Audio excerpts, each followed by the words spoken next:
Welcome, brave listener, to my glorious return to the world of Robert Diablo. In 2016, I released the first book in my 6-part anthology series, Symphony of Death. This first installment included the story Robert Diablo, which was based on a script idea I recycled from a chat I had with the Twisted Twins, Jen and Sylvia Soska. The twins had an idea of doing a film that was a reimagining of the classic film Harvey. In their reimagining, the eccentric main character would be friends with a demon instead of a 6-foot invisible rabbit.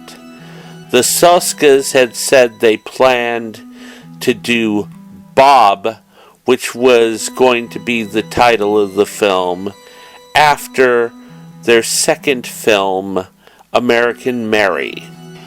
Well, instead of doing Bob after American Mary, the Soskas got into a 3-film deal with WWE Films and did the films See No Evil 2 and Vendetta before leaving WWE Films and doing an installment in the anthology ABCs of Death 2 and hosting 2 seasons of the game show Hellevator. So, figuring that the Soskas had left the script idea for Bob behind, I decided, since I was planning my 6-part anthology book series, Symphony of Death, I would recycle the reimagining of the Harvey story as a short story. I developed the story idea and created my short story, Robert Diablo. I love dark fantasy stories, especially if they are humorous. Some of my favorites are The Yattering and Jack by Clive Barker and Dr. Isaac Asimov's Azrael stories about the 2-inch demon. I wrote Robert Diablo to be very much in this vein. It is a morality tale that expresses a commentary on aspects of modern society, of course with a generous dose of sarcastic humor. Unfortunately, a bunch of the friends and cult-like fans of the Soskas didn't find it funny. With the typical immaturity that these people tend to embrace, these Soska supporters immediately threatened my publisher and told her they would drive away her client authors through harassment unless she immediately pulled all my books. What is amusing is that my publisher had sent a copy of the manuscript to the Soskas to look at.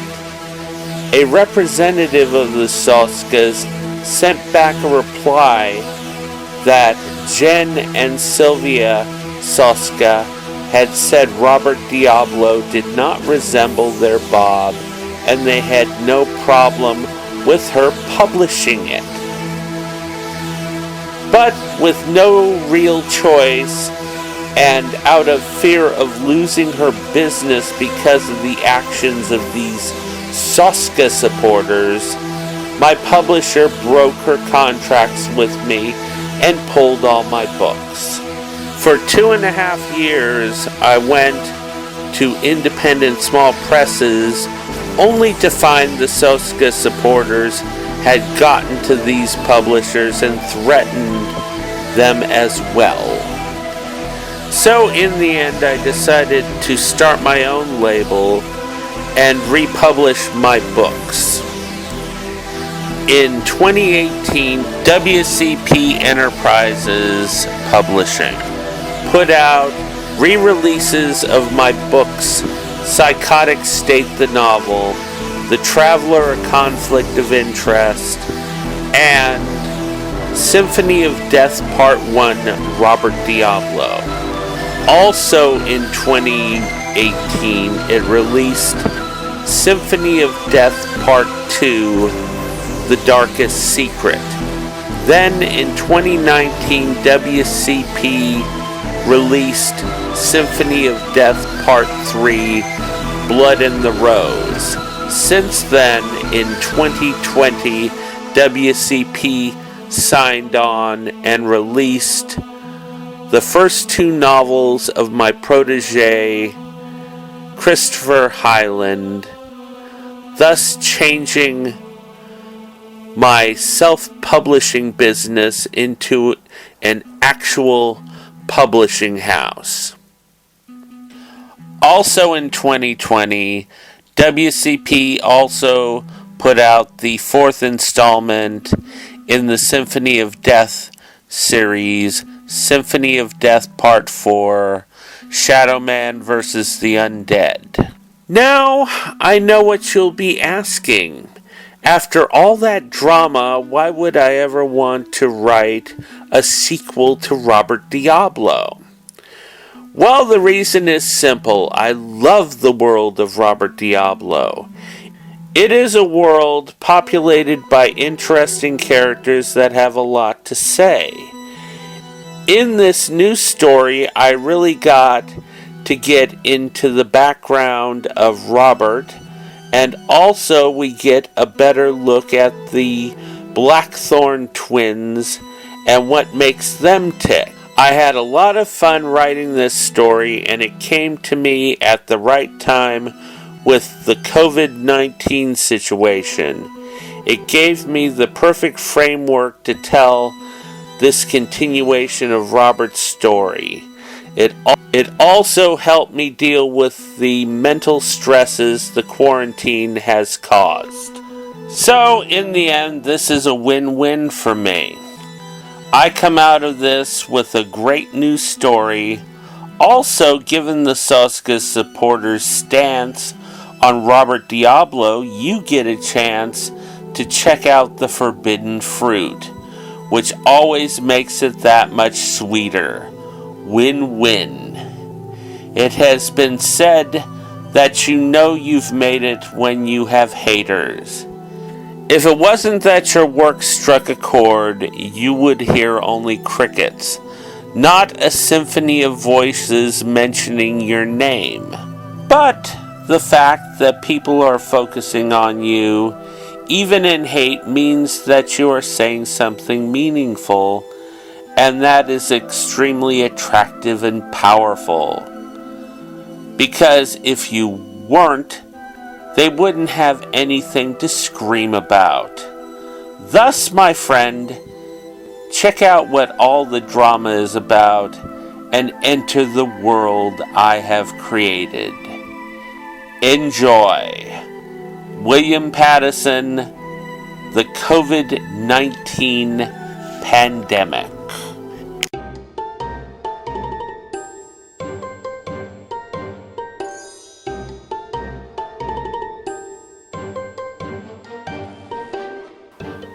Fashion and the Fashionable Demon, a Robert Diablo tale by William Pattison, read by the author. Dedicated with a smile to Jen and Sylvia Soska.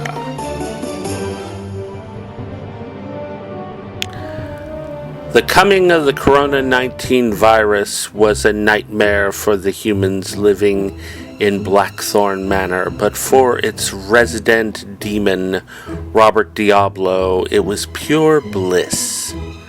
How could it not be? He had a captive audience to torture to his heart's content. Given how dysfunctional the Blackthorn family was, it was way too easy to screw with them. After all, they despised each other. Amusingly, even the twins held deep-seated resentments for each other, though they were so hidden in their psyches that they were unaware of them. But Robert knew about them, and that was fertile ground for him to harvest. Then there was his favorite sister, the blonde one, the domineering one, Jessica. The truth was that she wasn't even a Blackthorn by blood. In fact, she was the daughter of the now butler, Dean Charles, who had one time been her mother's driver. It had been rather obvious, since Jessica bore no resemblance to her siblings, but she did with the blue-eyed, blonde-haired butler Dean Charles. Vincent Blackthorn had known the truth. He'd actually promoted Charles to the position of butler so he could keep an eye on him. It was also the reason why he gave all his money and businesses to his bookworm of a son, Christopher. No bastard child of the help was going to get his hard-earned riches. It had been a hard choice for Vincent, since his son was such a disappointment to him. Of course, the only alternatives were his twin daughters, and that was never going to happen. Jessica had been infuriated by the will. She had gotten nothing except that she could live in the manor as long as she wanted and assist Christopher with the family businesses. She considered it an insult given the fact that she was the only sibling who did anything for the businesses and pretty much ran everything when Vincent's health failed. Yet still, the will was what it was, and poor Jessica and her sisters were trapped with their reclusive and weak-kneed brother holding all the power. Then came the opportunity for Jessica to gain full control of the businesses and family wealth, when her dear excuse for a brother was accused of murdering his security guard. The guard's head had been twisted clear around, which seemed impossible for the 5'6", spindly Christopher Blackthorn. Unfortunately, there was no one else around when the murder actually happened, and there was an odd glitch in the video footage that prevented investigators to see if Christopher actually did it. But of course it wasn't Christopher, but his dear old friend from hell, Robert Diablo. However, none of these foolish humans believed it. Jessica was thrilled because, with the help and eventual death of the psychiatrist Edmund Hart, she was able to prove her brother had mental issues and had him sent to a mental home, hopefully for the rest of his life. The thing was, Christopher had wanted to be committed. For both him and Robert, it was the perfect situation. Christopher had wanted to be away from the family he despised. As far as the businesses and the money, they could have it all and choke on it for all he cared. And Robert? Except for the occasional doctor or attendant, he had Christopher all to himself to train, so that he could eventually take Christopher down to hell as his new apprentice in the torture pits.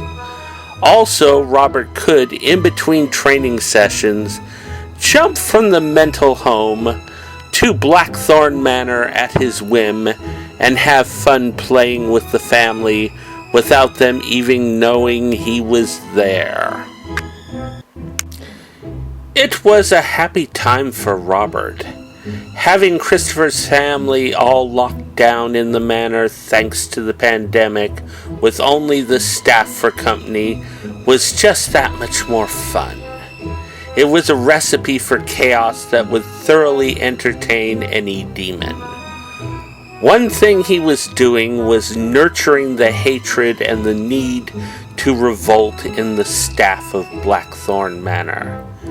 It was almost pathetically easy since the family treated their servants like garbage.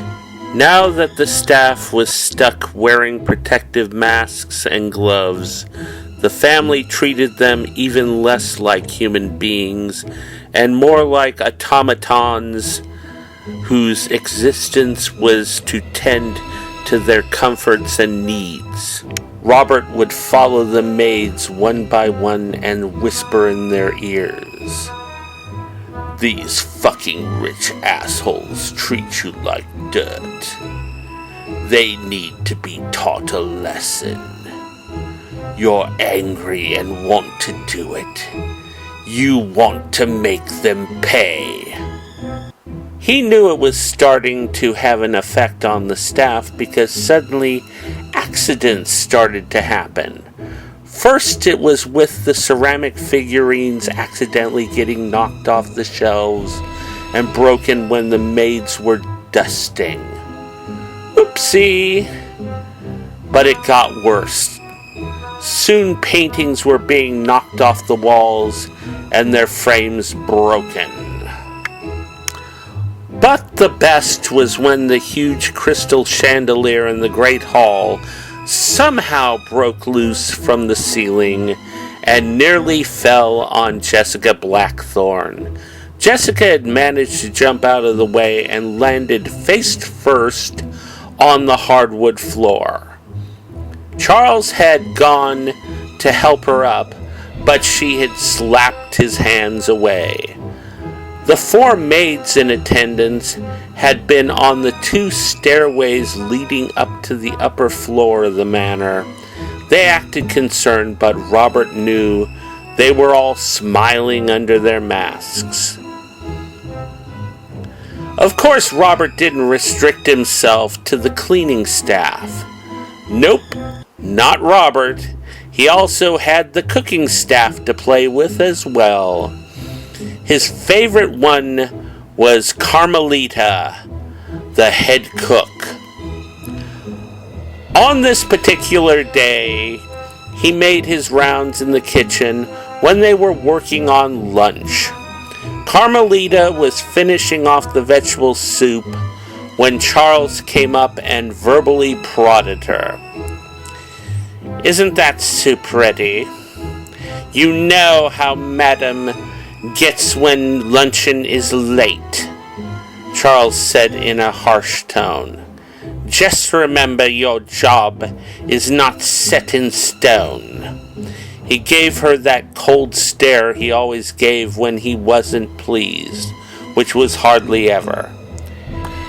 "No problem, Mr. Charles. Soup will be ready," she said, her voice subservient through the white, protective cotton mask she had to wear that covered her nose and mouth. But then, as he disappeared out of the kitchen, her eyes narrowed. "You want soup ready, Bastiro? You get it!" Carmelita pulled a glass jar out from under the prep table behind her. It was her secret ingredient, to which she and the other kitchen staff had contributed. She'd even let it sit for several days to make it that much more flavorful.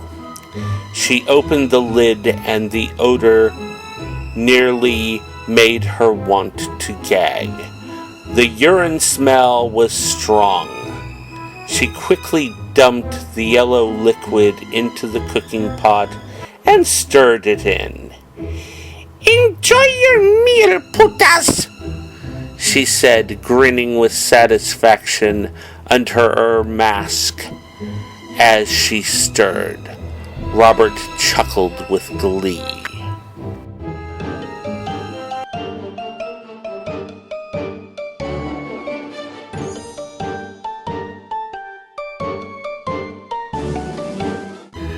Robert went to the main dining room to watch the family chow down on their lunch, which had been lovingly created by Carmelita and her staff. He wondered what other special ingredients had been added to the menu. Well, that was the chef's secret. Of course, none of the family wore protective masks. After all, they were the lords of the manor and were above such things. It was the duty of the servants to suffer, wearing stifling masks and white surgical gloves all day during their shifts. Even Charles, who was dressed in his perfectly pressed black suit, vest, tie, slacks, and shining, polished, matching dress shoes, had to wear a black protective mask, as well as white cotton gloves. But being a gentleman's gentleman, he did not show his discomfort. Charles supervised the serving of the meal while Robert spent his time going from him to Jessica, whispering in their ears. It had become a regular routine for him to remind the two of them who they truly were. With Charles, he would remind him that Jessica was his daughter and would try to push him to tell her the truth. "Come on, Charles. You know the truth. You need to tell her. She needs to know."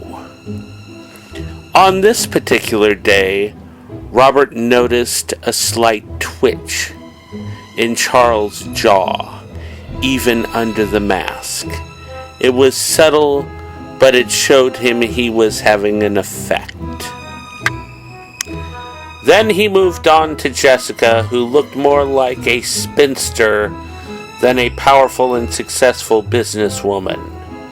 Her blonde hair was wrapped up in a bun on her head, and she wore an unadorned gray power suit with a very plain white blouse. She had gotten less choosy about her outfit. She was wearing matching flats instead of her usual heels. In addition, she had also stopped wearing makeup weeks before. After all, who was she dressing up for? The twins, Janet and Sandra, also didn't look their usual fashionable selves. In fact, they were wearing matching frilly pink nightgowns and bathrobes to the luncheon table. Both had their raven hair bound up in glittery curlers, covered in pink hairnets with dyed pink fur around their rims. Unlike their sister, they had their faces done up in full club-going makeup, which made them look that much more ludicrous. Jessica sat at the head of the table, sipping her delicious bowl of soup. She seemed as if she were trying to avoid looking at her companions, who were sitting together, as always, giggling at each other and playing with their phones as they ate. This was something Jessica would usually not tolerate, yet today she sat silently with a sour look on her face. A beautifully presented crab louis a la Carmelita was sitting on the table in front of Jessica, as well as a basket of fresh-baked rolls. "With or without ground glass in them," Robert mused. For a demon like Robert, such food items weren't appetizing anyways, even without the added ingredients. His food was pain and negative emotions. Well, that, and of course he and his brother demons would partake on the roasted flesh of damned souls as it was shed into the fires of hell. To him, humans had too much of a diverse diet for his liking. Demons were, by comparison, simple to satisfy. He went up to Jessica and leaned into the left side of her head. "You know you're not a blackthorn," he whispered. Vincent knew it. That was why he gave his money and businesses to Christopher. He knew your mother was unfaithful. He knew Charles is your real father, as does everyone else. Jessica dropped her spoon on the table and wiped her mouth with her napkin.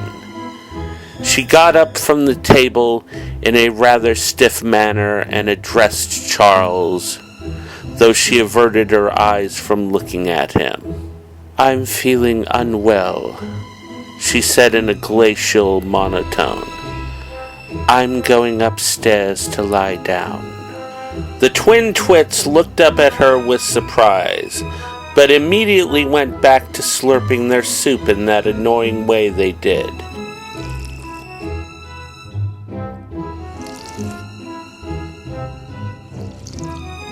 And giggling at each other, totally in their own world. "Don't worry, girls. I haven't forgotten about you," Robert thought to himself, looking over at the twins. In fact, Robert had set aside the entire afternoon to focus on them. But currently it was Jessica and Charles's time, and he didn't want to waste a moment. "Would you like me to send you up some tea, madam?" Charles asked in a tone as equally emotionless as Jessica's. Was that concern he detected in the butler's tone? Robert was amused. "A daddy concerned for his little girl. How beautiful," Robert snickered sarcastically. "No, that won't be necessary. If I want something, I'll call the kitchen." She turned and started out of the dining room. "As you wish, madam," Charles said after her. Robert licked his lizard-like tongue over his razor-sharp lower teeth, causing it to bleed over them. It was a habit he had when he was truly enjoying himself. He knew it was only a matter of time before one of those two broke.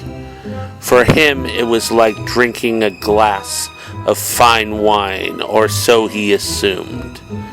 But it would be nothing compared to the gourmet meal he would build up to. That would be glorious. For the next couple of hours, Robert continued whispering into the ears of the cleaning staff, who were still dusting around the huge house. This resulted in more expensive ceramic figurines and several vases being martyred for the cause. But now it was time for his main project of the day. The thought of the twins gave him a sadistically warm feeling. It was going to be a pleasure to watch these two fools suffer at his hands. Robert always felt like he was going to gag whenever he entered the twins' bedroom. The smell of multiple perfumes and powders polluted the air. Also, the room was so sickly sweet, it made his stomach turn. And to cause this reaction to a demon without the use of religious symbols or spoken words was quite a feat. The amusing thing was that these two were as far from God as humans could get. Yet it wasn't their closeness to the Heavenly Father that affected him. It was these two pathetic humans' choice of decor that burned his senses. The room was painted in a dark pink shade and was filled with tan shaded wooden furniture which had intricately carved animals carved into them.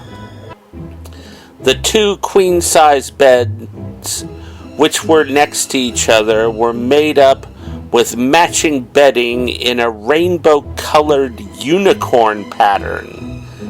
There were also piles of brightly colored, fluffy, stuffed animals stacked against the pillows on each of the beds. Every animal was duplicated on each bed, which made them doubly grotesque to Robert. Next to the beds were nightstands with a single vase of fresh flowers on each. Currently the vases had purple orchids in them, but the flowers changed daily depending on the girls' moods. Behind the vases were gold-framed photos of one of the girls smiling. Robert gathered the picture was of the opposite twin, but knowing these two, it could be of themselves for all he knew. It was truly hard to tell. Above these beds were two portraits of the twins, dressed as cheerleaders and holding pom-poms in the air over their heads. Their sideways poses were provocative, and their grinning faces looked sadistic. Each girl was facing in the opposite direction to the other, and hanging from the upper corner of each gold-painted wooden frame were two sets of pink pom-poms. It was obvious that the girls weren't real cheerleaders, though, since real cheerleaders didn't wear fishnet stockings and red elevator boots as part of their uniforms. Robert figured that the closest thing these two sluts would ever have to what could be considered school spirit was to have a threesome with the star of the football team, if even that. The image of that scene in his head brought bile to the back of Robert's throat. He chuckled slightly because he realized he was now actually able to relate to the late Dr. Hart on something. At this moment, the girls were sitting in front of the large mirrored vanity table which was located against the wall in front of the beds. The table was loaded with noxious perfume bottles. The twins had their laptop computer opened on the table and were both looking at it. They didn't look happy, which made what they were looking at of interest to him. He moved up behind them. The flowery smell of the perfume on the table assaulted his sinuses and made him lightheaded and woozy. He wished he had one of those protective masks the humans were required to wear in public. Honestly, right now he would give up his precious finger necklace, which he had collected over the centuries, for one of those masks at this moment. Anything to block the repugnant smell that choked him. As he got close to the twin on his left, he heard a low growl issue from over her shoulder. It was then he saw the face of a pink-dyed Pekingese dog staring up at him with its beady, dark little rat eyes. He knew this dog well. It was Janet's pet dog, Agnes, which he kept with her like an added appendage. The dog was an annoyance to Robert because the damned fluffball could sense him even when he was invisible. It was constantly distracting him by running up to him and barking in his direction. Luckily, the twins never put two and two together and realized the dog was trying to warn them about an invisible intruder. Nope, instead they would just assume the dog was bored or just looking for attention. For the most part, either Janet or Sandra would absently throw the dog's pink glitter ball in its direction, or Janet would pick the dog up and talk baby talk at it. The last option hurt Robert's ears more than the accursed barking. Ignoring the annoying canine, Robert moved in closer to see the screen in front of Janet. On the screen was a web page which was full of thumbnails of videos on it. In the left corner was a logo that read ViewTube. Under each thumbnail was typed the word views and a number, which he assumed was the number of times the video had been viewed. Again, the damn pink fluff ball gave him a warning growl. The twin that was holding the cursed pet shushed it and made kissy faces at the dog. "Naughty, naughty, naughty, Agnes," she said. "Naughty, naughty, bitchy, bitchy, bitchy. Yes, you are." The acid filled Robert's throat again. He cringed and tried to control himself. He needed to learn more about the twins' dilemma. "This is a fucking disaster," the other twin complained, which he saw now was in fact Janet, because she was slightly skinnier than the one in front of him. "We're going to die. I swear we're going to fucking die. I mean, look at those views." "Yep, those views fucking suck," Sandra agreed, glancing at the screen before getting back to making kissy faces at her sister's dog. Robert looked at the number of views on the thumbnail and was perplexed.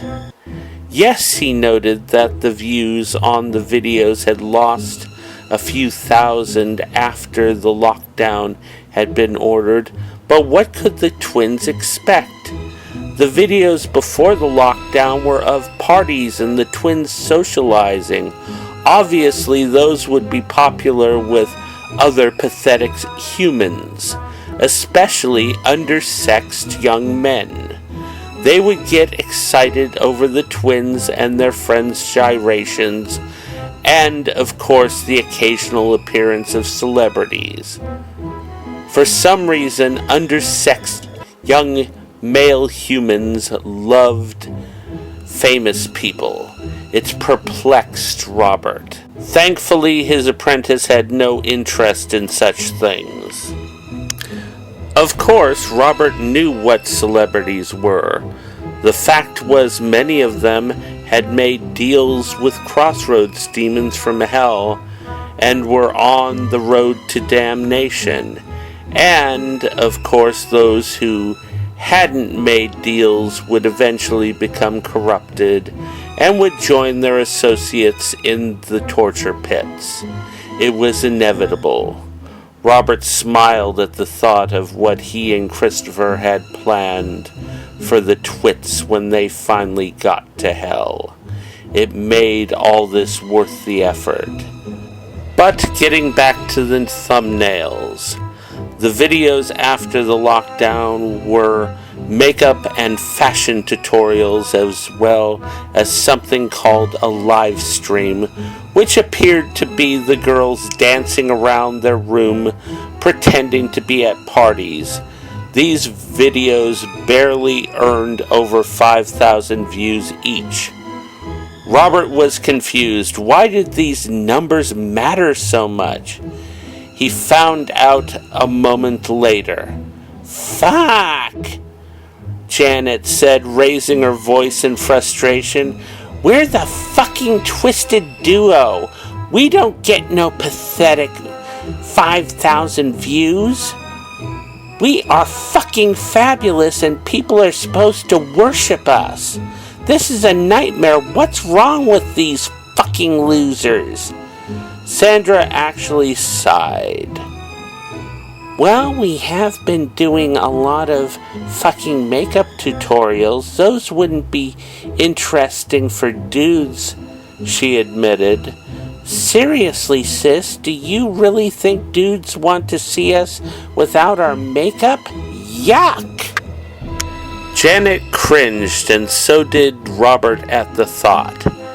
I see your point, sis. But we did fucking party live streams, and we got shit views for those too. Yeah, but that was just you and me fucking dancing around the room getting drunk, Sandra pointed out. Yeah, but it's fucking interactive. The viewers were part of the party too. They were supposed to comment and tell us how cute we are and admire us for being so fucking fabulous like they do at the clubs. That's the point, Janet. It's not like at the clubs. In the clubs, we're socializing with people face to face. They're buying us drinks. We're in a crowded room that shows our fucking fabulousness. Here we're just two cute girls on screen trying to look fucking fabulous. Robert was stunned. This was the most he'd heard Sandra speak ever. Also, it was fantastic because the girls were at odds with each other and he didn't have to do a thing to prod them. It was beautiful. The mutual waves of frustration flowed from the sisters and filled the demon with its energy. He was so distracted by the warmth of it, he didn't notice a fluffy pink face with beady eyes appear over Sandra's shoulder and look up at him intently. Suddenly, a streak of pink shot over Sandra's shoulder, and pain shot through Robert as the damn beast locked onto his snout with its needle-like teeth. Robert bolted back from the girls and started shaking his head hysterically to try and knock the annoying fluff ball off. The dog growled, but it was firmly locked on the side of Robert's snout. He continued to stumble back, and his hooved legs hit the foot of one of the twins' beds, which had been right behind him. He lost balance and nearly fell backwards onto the bed, but at the last second caught himself. He noticed as he futilely attempted to free himself from the dog that the girls had turned and looked in his direction with shocked looks on their faces. Well, of course they did, because from their point of view, Agnes was somehow flying back and forth in the air in front of them. Robert grabbed the dog and tried to pull it free, but the dog wouldn't budge. No matter how much he pulled, it refused to let go. He imagined the girls found that an amusing vision as well. Finally, he realized there was only one way to free himself of this annoying pest, though he didn't really want to do it, because it meant the game would be up. He would have to make himself visible. Suddenly, in front of the Blackthorn twins, a pillar of fire arose out of their floor in front of Sandra's bed. Sparks of electricity like lightning encircled the pillar.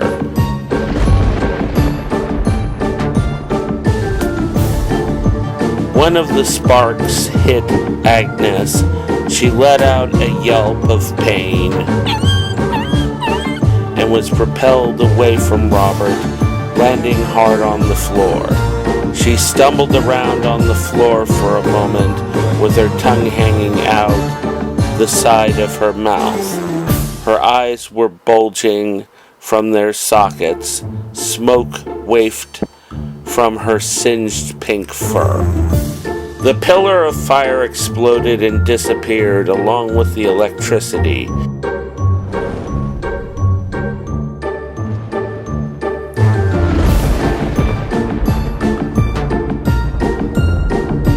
In their place was a huge 10-foot tall, horned creature with its arms extended out and its clawed hands wide open. A rotten egg smell filled the room, and the girls retched.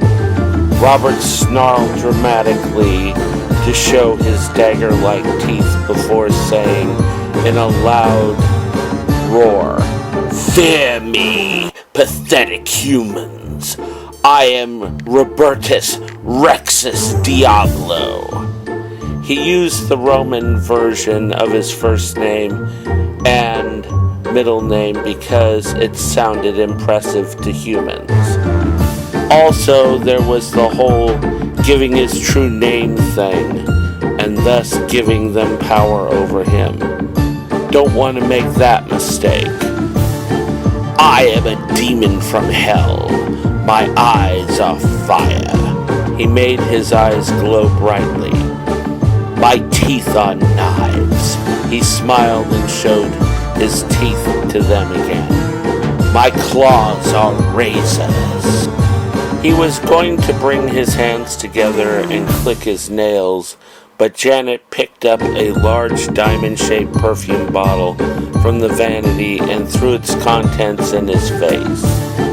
The noxious liquid burned his eyes and he stumbled backwards again. This time he tripped and fell down hard on the foot of the bed. There was a loud crack and the bottom half of the bed fell down and hit the floor. The wooden foot of the bed broke loose from the frame and fell to the floor, taking Robert with it. "Ah!" Robert screamed in pain from his still burning eyes. Then he choked as the perfume filled his lungs. He managed to catch his breath and, "Ah! What are you trying to do? Kill me with that foul-smelling concoction." "You want more?" Janet threatened, holding the bottle out at him. Robert's vision was slightly blurry, but he caught the gesture and pulled back as best as he could and held up his clawed hands protectively. "No, no, I could not bear another splash of that stuff." "Well, excuse me, that was a few $100 fucking worth of Dior you got doused with, bitch," she said, lifting her eyebrows critically at the demon. "That smell you farted out at us, now that was fucking gross. What the fuck have you been eating, dude?" "Yeah, nasty," Sandra agreed from her spot a couple of steps behind Janet and to her right. "I'm a demon from hell. When I appear, I bring the smell of fire and brimstone with me." "Well, it stinks," Janet complained, "and you look a fucking mess. Haven't you ever heard of a bath?" "Yeah, a bath," Sandra echoed in a tough tone. "I spend my days in the torture pits of hell, punishing the damned souls For my dark master, I have no time for such things. They are the vanities of pathetic humans.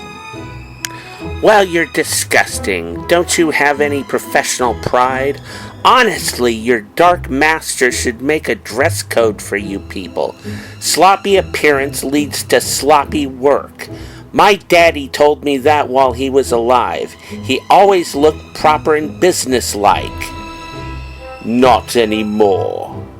Robert thought with amusement at the memory of his last trip to hell, where he'd actually seen the late, great Vincent Blackthorne hanging naked over a flaming fire pit with demons ripping out his guts with long, rusty hooks. Nope, he didn't look clean and proper then. Robert nearly chuckled and held it in. Janet's eyes narrowed. Robert actually felt uncomfortable. She seemed to be thinking, which wasn't a good thing. You're the Stain's supposed friend, right? Robbie, she asked. Then she answered her own question. No, Robert, that's it. We got a real brain here, Robert thought, but he answered her. I am indeed your brother Christopher's best friend.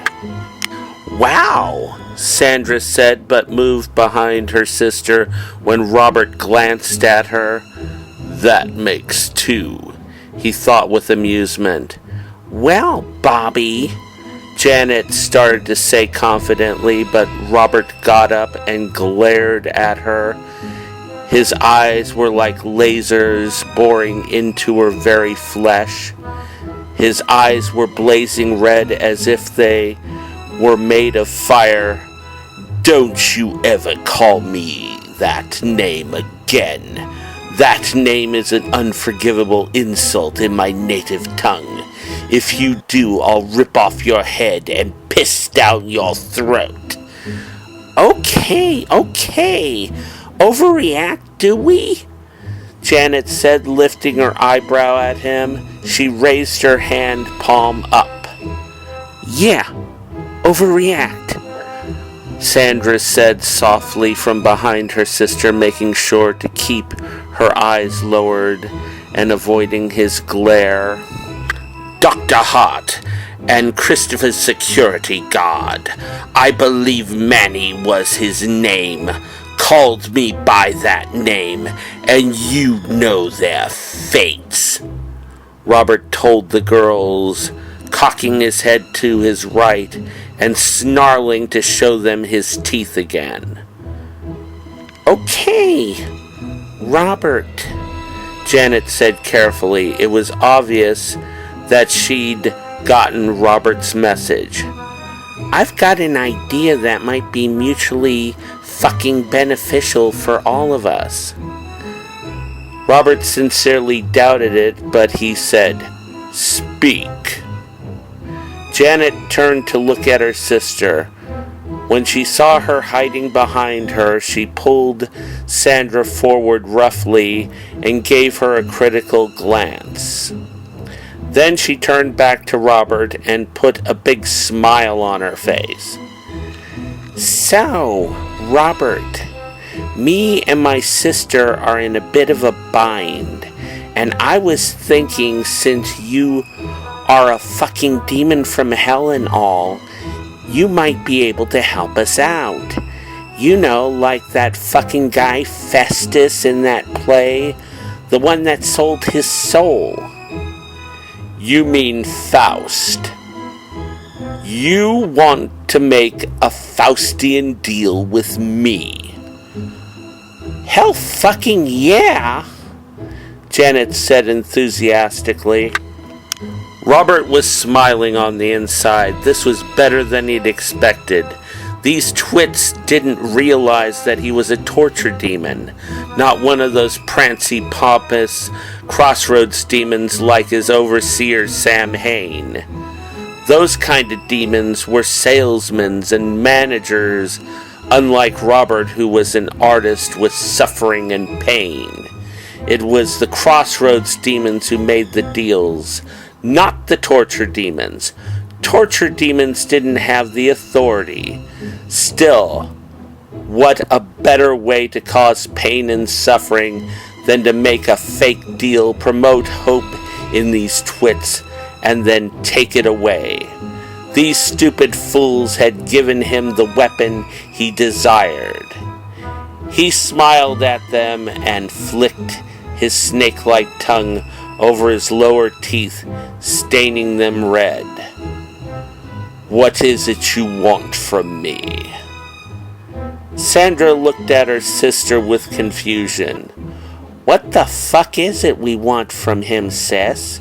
Janet turned to her and gave her a wide smile, lifting her eyebrows for emphasis.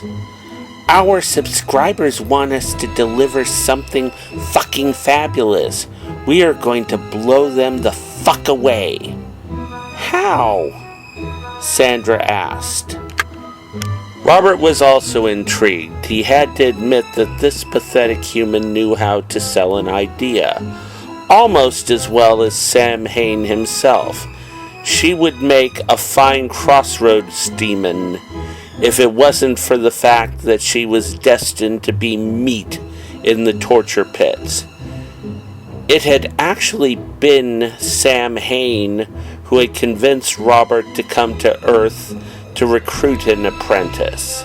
Of course, he wasn't the first. Sam Hain had also convinced his brother Glenn, aka Glenico Rexus Diablo, to come to Earth, where he picked up a rather talented apprentice who only went by the name Jack, who was from Whitechapel in London. Yes, Crossroads demons were very convincing. But now to this fool's deal.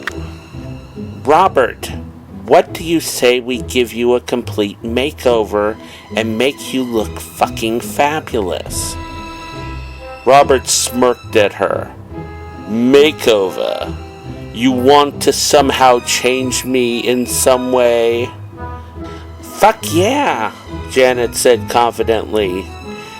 "You'll look so stylish when we get done with you, you'll be thanking us."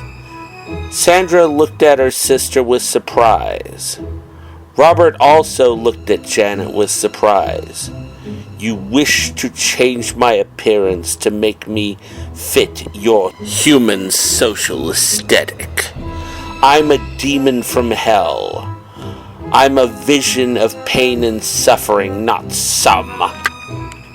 Janet gave him the hand again. "Excuse? Your look is so fucking 20 years done.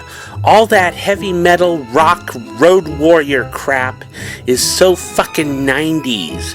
Only old biker guys with beer bellies wear that shit. And also, by the way," she rolled her head in a gangster way, "scarification is so fucking 2005.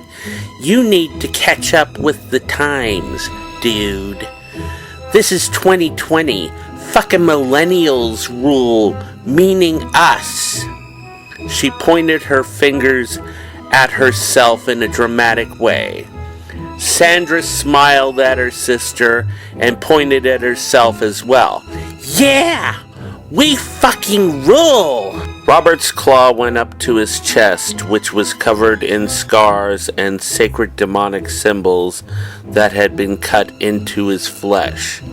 He was surprised that this pathetic human dared talk to him in such a fashion and say such things. Most of his scars came from the war in heaven when he was the angel Ramiel before he fell with the morning star. The rest he acquired through hard work in the torture pits. He had to fight down the urge to rip Janet's head off. It was hard, but the idea of waiting and watching these two twits destroy themselves was too precious for him to miss out on. Plus, he would have an eternity in the torture pits to make them pay for any indignity they would make him suffer through on this day. And how would costuming me up like some doll or your pet dog help you with your situation? He glanced over at Agnes, who was still stumbling around like a drunk, but at least her fur had stopped smoking. He held back the urge to smile. Sandra gave Janet a questioning look, but stayed silent. Oh, cleaning you up is just part of the fucking plan. She smiled at Sandra, who smiled back at her like she also understood. What we are going to do is show you off to those fucking losers on ViewTube. We are going to show them a fashionable demon, and we are not just going to get fucking views and new subscribers. She paused for emphasis. We are going to be internet fucking goddesses, and no one will ever be able to deny our fucking fabulousness. Sandra let out a hysterical screech and clapped her hands excitedly. Fuck yeah! She screamed, fucking goddesses! So, tall, dark, and grody, what you got to say? She gave him her confident smile again. You want to make internet history with us? Robert felt like he wanted to explode. This was perfect. So perfect. He gave her his biggest smile and his tongue rolled over his teeth again. I believe we have a deal. Okay, so what we gotta do to solidify the deal? We gotta cut our hands and sign a contract in blood or what? Janet asked. That's what the guy in the play did. Sandra looked at her hand and cringed. Gross! Robert knew for a fact that the girls hated blood. They had to be knocked out just to get a blood test. It wasn't a pleasant experience. Robert decided he wouldn't require that. Also, a crossroads demon would require the deal to be sealed with a kiss, and there was no way he was going to kiss either one of these sluts. He might get germs. No, I believe we are all honorable beings here. I think we can settle with a shaking of hands, a gentleman's agreement, if that is all right with the both of you. Both Janet and Sandra looked relieved. Sounds good to us, right, sis? Janet looked over at Sandra. Fuck yeah, Sandra agreed.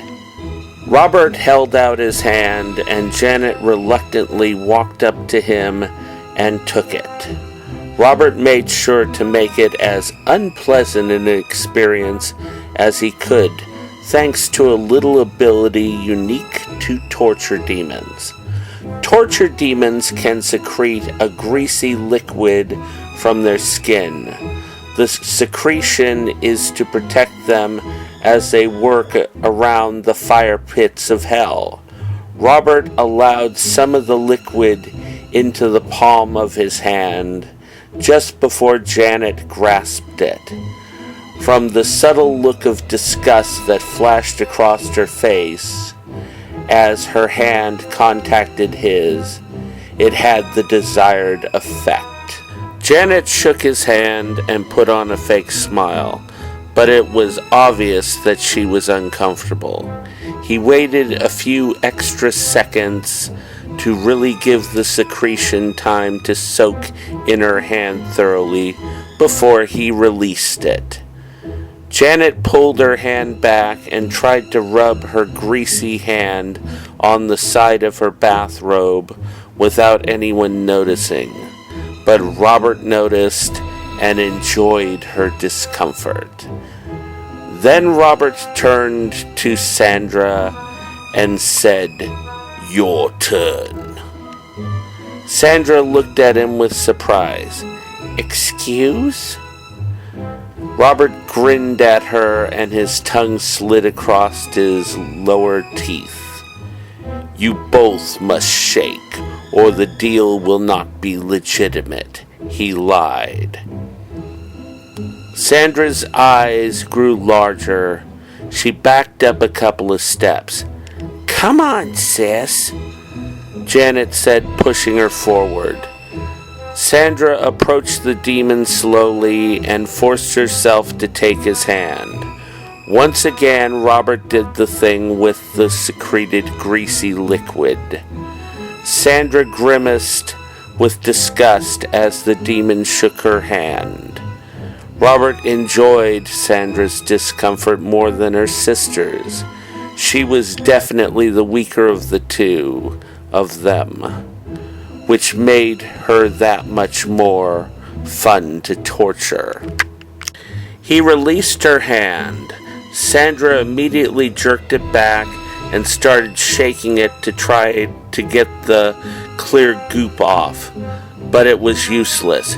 "Gross!" Sandra exclaimed as she wiped her hand on her robe in a less discreet manner than her sister. "Good," Robert said, giving them a toothy grin. "So, ladies, how do we begin?" "Well, first we gotta change, so you just stay there and look scary," Janet said, giving him a confident smile. "What?" Robert cocked his head and gave her a questioning look. "Why must you change your clothes and make me wait? I thought I was the one getting the so-called makeover." Even after torturing them for millennia, he still didn't understand humans, especially the females. "Well, look at us. You don't think we can be fucking creative looking like this?" Janet opened her arms and looked down at her pink nightgown and robe with disgust. "Gag me with a spoon. We need to look fucking fabulous to make you look fucking fabulous, right, sis?" She looked over at her sister, who was still rubbing her hand on her robe. "Right, sis?" she asked again, but more firmly and motioning at her. Sandra looked up at her glaring sister with slight confusion. "What? You say something, sis?" she said absently and stopped rubbing her hand on her bathrobe. "We gotta change our fucking clothes so we can do this fucking makeover," Janet repeated, rolling her eyes. "Get with the fucking program, sis." "Change our clothes," Sandra echoed. Then suddenly, like a switch was hit, she brightened up and got excited. "Fuck yeah, let's do it!" "Now that's what I want to fucking hear." Janet gave her sister a big smile. With that, the girls rushed to the other side of the room, where there was a large walk-in closet. Together they pushed a large bamboo vanity screen in front of the entrance to the closet. Then they slipped behind it.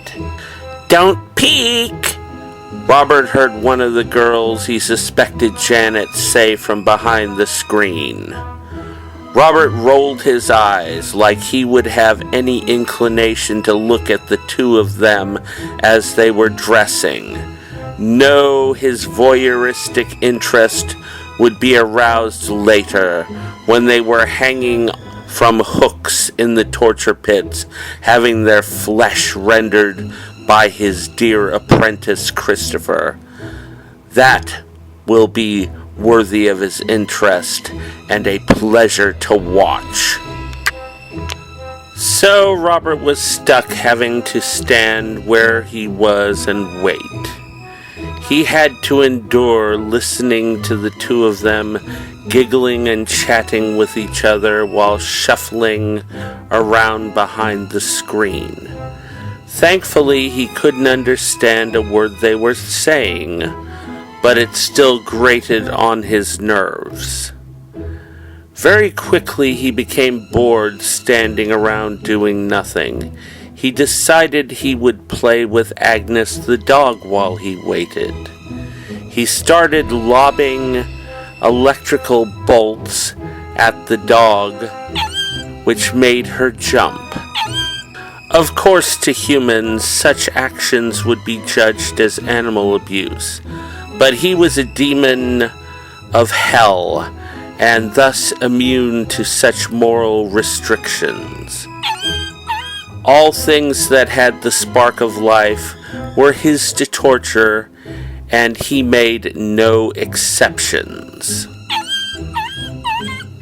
He recalled with pleasure a time several years ago when he took a short vacation to the forests of Northern California, where he started a forest fire.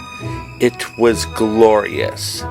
Not only did a large number of humans lose their lives, but he got the pleasure of listening to the silent screams of the trees as they burned. It was like music to his ears. He figured once dear Christopher had made his reputation in the torture pits, he would take him on a trip to the forest, and they could enjoy another forest fire together. It would be most enjoyable. Unfortunately, his fun with Agnes was short-lived, because the damn dog soon became wise to his game and rushed under Janet's bed and hid. Damned pink fuzzball. No fun, he complained before, sighing in frustration. But thankfully, for his sanity's sake, a few minutes later the twins came out with their usual overly annoying flair, both coming out on either side of the vanity screen at the same time, holding silver-topped walking sticks in front of them and posing in what human females considered a seductive manner. Ta-da! They hollered in unison. The girls had dressed in matching outfits. They wore shiny red vinyl short-skirted dresses paired with black shiny high-heeled shoes. They also wore black aprons, and black rubber gloves covered their hands. They had discarded their curlers and hair nets and had let their curly raven locks tumble down their backs. Robert was unimpressed. He found human females very unattractive. Give him a scarred and sweaty torture maiden from the pits any day, especially if she knows how to bite and claw him in the way he liked. That's what got his loins fired up. Okay, you've prettied yourselves up.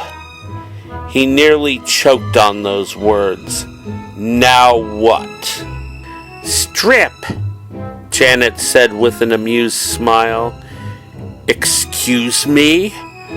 Robert asked, giving the girls a surprised look.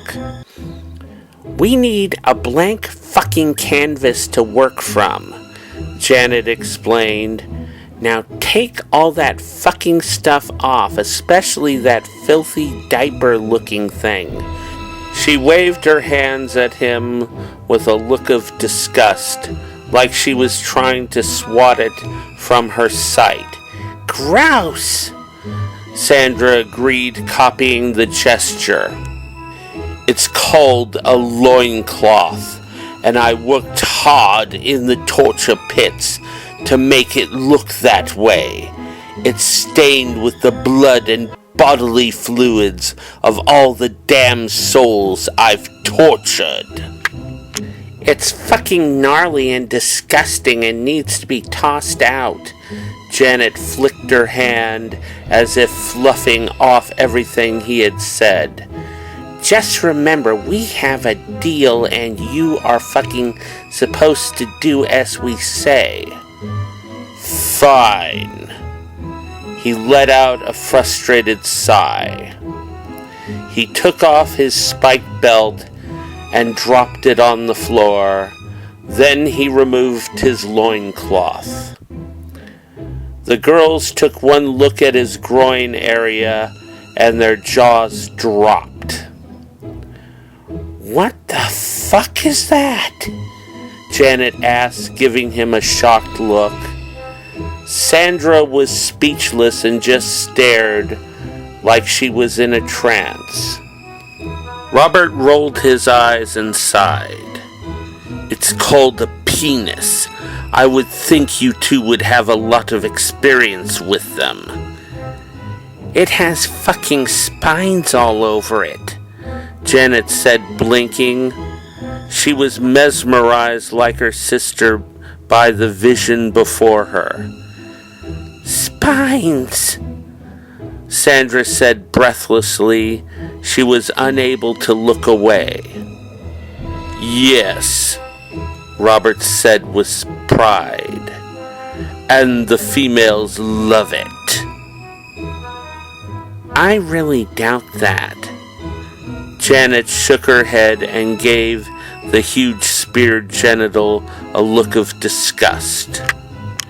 "Spines," Sandra said again, trance-like. "Put that rag back on before she has a fucking heart attack," Janet told him. "As you wish," Robert snickered as he put the loincloth back on. "Okay, sis," Janet said, seeing that the spell was broken and her sister was back to herself. "Your first assignment is to come up with a fucking stylish replacement for that thing." She indicated the loincloth. "I'm on it, sis," Sandra said. Then she took one more look at Robert's groin area and winced. Shaking her head to erase the image, she took off back behind the vanity screen and into the walk-in closet. "And what are we going to be doing while she's doing that?" Robert asked. "After you take off the rest of your shit, I'm going to give you a bath." Robert gave her a stern look. "I told you, demons from the torture pits of hell don't bathe." "Well, this isn't the torture pits of hell, and fucking fabulous people here are bathed and well-groomed, so you will be too," Janet informed him. He started to say something, but she immediately stuck her hand up in front of his face. Robert was startled by this move, which was what he gathered was the intention of the gesture. "Now give me the bracelet and that funky necklace and let's get going," she continued. "They are called gauntlets, and I wore them when I fought beside the morning star against our Father in heaven," Robert said, incensed, as he took the gauntlets off and handed them to her. He pointed at his finger necklace. "This necklace is made from the fingers of the first souls I ever tortured. They are irreplaceable and precious to me." "How lovely," Janet said, honestly moved. "But they're gross and they need to be made more stylish, so hand them over." She took the gauntlets over to the vanity and left them there while he reluctantly untied his finger necklace. "You treat these with respect, or I swear your intestines will decorate these walls," he told her as he handed them to her. "Don't worry, Mr. Whiny. We'll make your mummy fingers look stylish. I promise," She took the necklace and put it with the gauntlets. Then she escorted him over to a large object halfway between the beds and the walk-in closet. It was covered in a white sheet. Janet pulled the sheet off to reveal a large, old-fashioned, shiny brass bathtub. The tub had large bolts decorating the edge of it. It made it look rather steampunk. On the right side of it were a couple of pipes that came up from out of the floor with faucet heads attached to them. Red and green hoses were hooked to the faucets and fed into the bathtub. Robert looked questioningly at this big brass monster before him. Janet noticed and replied, "Sandra and I like to take baths together. I'm sure this thing will be big enough to handle you." Indeed. This wasn't comforting to him. He still felt uneasy at the idea of taking a bath. It was unnatural to him. "Get in," Janet encouraged him. "It won't bite." Honestly, he would have liked it better if it did. Robert cautiously got in the tub. His hoof feet clanked on the metal on the inside. He saw that there was a wide metal seat in the tub and he sat down. Indeed, the thing was big enough for him to be in. The metal was cold on his behind and tail. The device reminded him of a cooking pot he'd seen humans boil other humans in long ago. Though he doubted the twit Janet intended to boil him, the thought was still in the back of his mind. In fact, he would soon be wishing for that fate in comparison to the horrific trauma he was about to endure. Janet turned on both faucets and hot and cold water started to pour into the tub and mix. The water was of a medium heat, not too hot and not too cold, but definitely not hot enough for a demon from hell. Robert didn't complain though. But it was what Janet did next that started the suffering. Janet went over to the vanity and pulled a glass bottle from the side shelf. She returned to the tub and took the cap off the bottle and dumped some of the clear liquid into the bath water. Immediately a cloud of flower scents enveloped him and burned his sinuses. "Satan's breath! What is that foul potion you are trying to poison me with?" He began to cough. Oh, give me a fucking break. She gave him a hard look and put her hand on her hip like she was addressing a complaining child. "Here you are supposed to be this big, nasty, tough demon, and you can't take some fucking bath oil?" She shook her head. "Not impressed." Then she did that hand-swatting gesture that both she and her sister did. "What was that?" Robert again held back the urge to rip this frustrating human's head from her shoulders.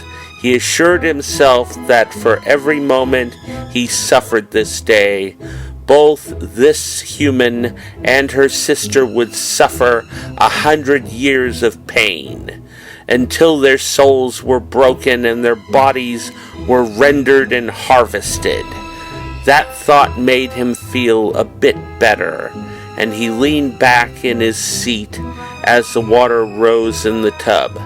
Though he would find a tub full of crucifixes and holy water less jarring to his senses than this damned bath oil. Why did humans have such a fixation on flowery smells?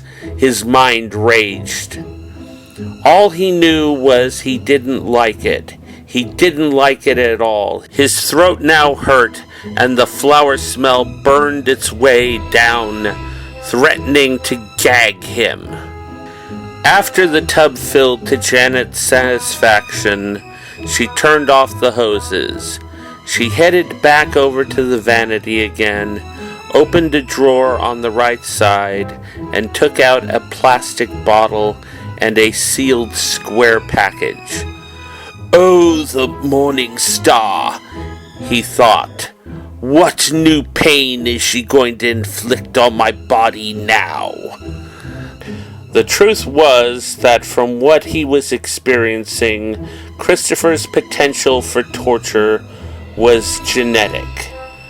But the choice had been made, and there was going to be only one Blackthorn who would apprentice in the torture pits. The rest would be meat on the hooks to play with. He was thankful for that. "What concoction is that?" Robert asked, looking at the plastic bottle suspiciously. Janet gazed at him with amusement. "It's just liquid soap. Sandra and I fucking hate bar soap. It's just so hard and scrapey and common. It's not fucking fabulous like us." She held up the square package. "I got a fresh sponge for you. Don't worry and try to relax. Baths are supposed to be soothing." Relax. Soothing? Robert couldn't believe what this human was saying. He was suffocating on the scents of flowers and immersed in lukewarm water up to his waist. How in the name of Lucifer was he supposed to relax? Janet came over to the tub and put the soap bottle in a metal holder on the side of the tub. Then she opened up the pouch and pulled out the sponge. It was pink naturally. She dropped the package on the floor. Obviously, she expected the help to clean it up. She dipped the sponge into the bath water and squeezed some of the water out of it. Then she picked up the plastic soap bottle, opened it, and poured a generous amount onto the sponge. Then she started rubbing it onto his back. He felt a soft tingling feeling on his back, which he gathered was the foam. He'd watched the cleaning staff wash items and saw the foam form. It wasn't an unpleasant feeling, which made him feel more uncomfortable. Demons didn't like pleasant feelings. Then the smell hit him. The damn soap smelled of lilac. The odor mixed with the other flower scents and overwhelmed his senses. He became extremely dizzy and after a few moments passed out.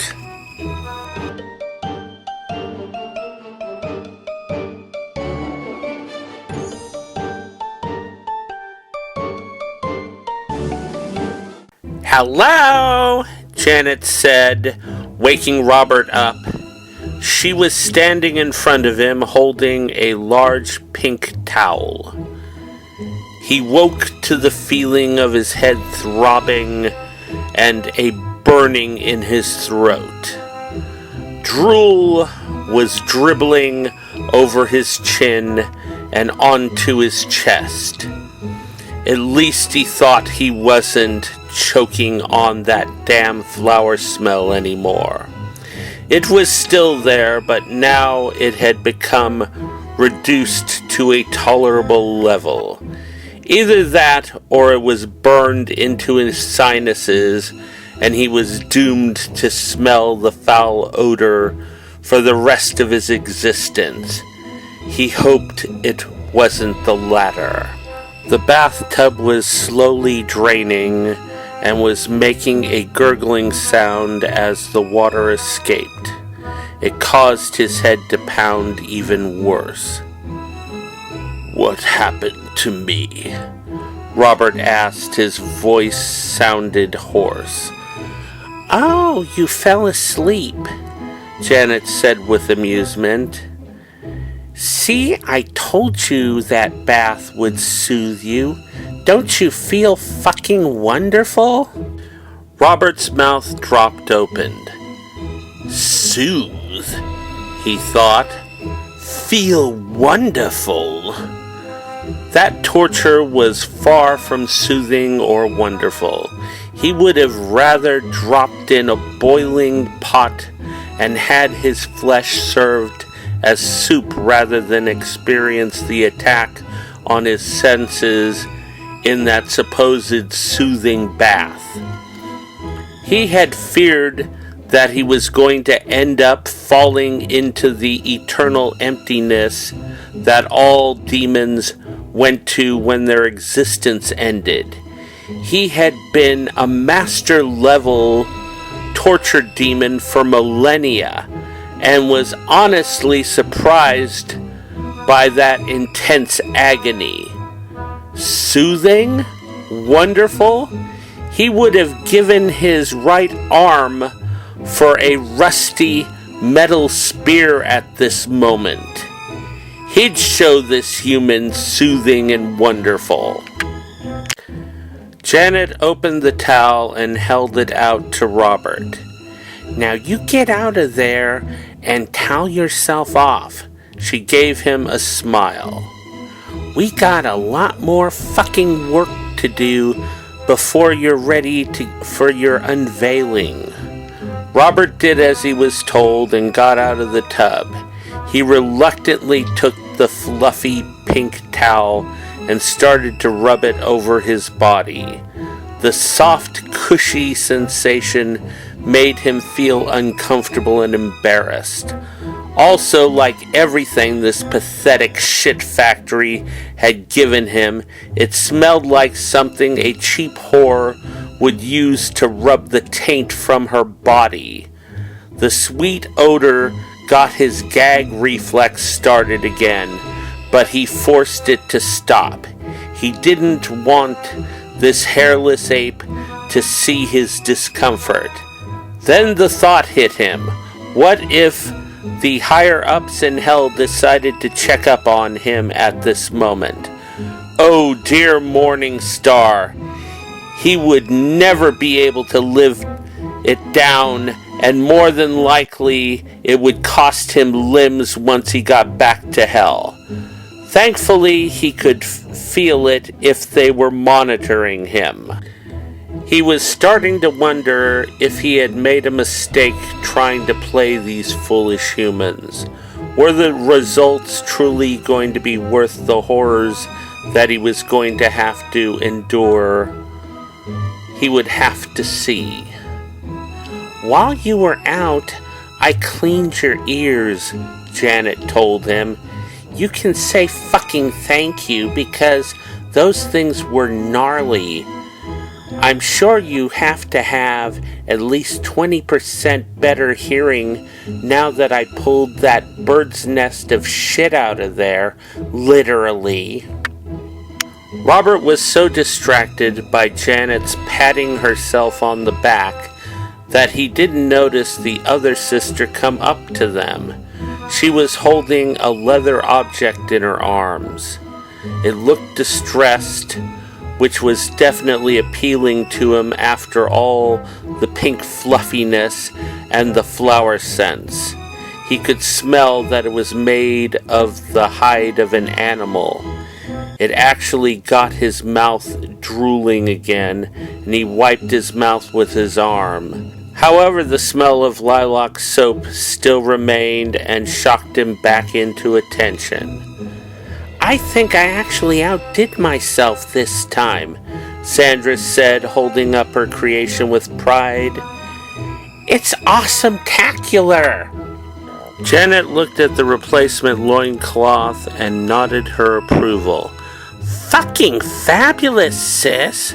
Where the fuck did you get the cowhide?" Oh, I used that coat Jensen left the last time he came over. Fucking cool, sis.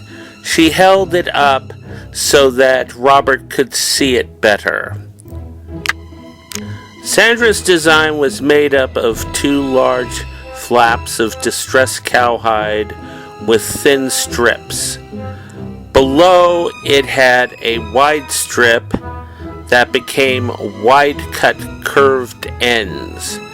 These were glued to the flaps and went between the legs and supported Robert's groin area and backside.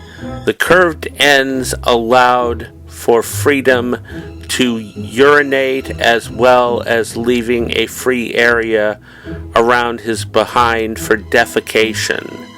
Also, it had a curve on the back flap to accommodate Robert's tail. Sandra even added belt loops onto it and had included a belt with a large silver belt buckle. There was a tic-tac shaped red jewel set into it. Robert had to admit he was impressed. This new loincloth was indeed glorious. It reminded him of the ones the archangels wore. It would be something he would have no issue wearing. After warning the girls to avert their eyes, he took off his loincloth and put the new one on. He was surprised how well it fit. He tightened the belt and walked over to a nearby full-length mirror to look at himself. It looked pretty good on him, he had to admit. "So what you think?" Sandra asked. She looked excited to get his answer. Robert hid his enthusiasm. He just glanced at her and said, "It will do. It's fine." Both Janet and Sandra looked at him as if he had just slapped them both. "Is that it?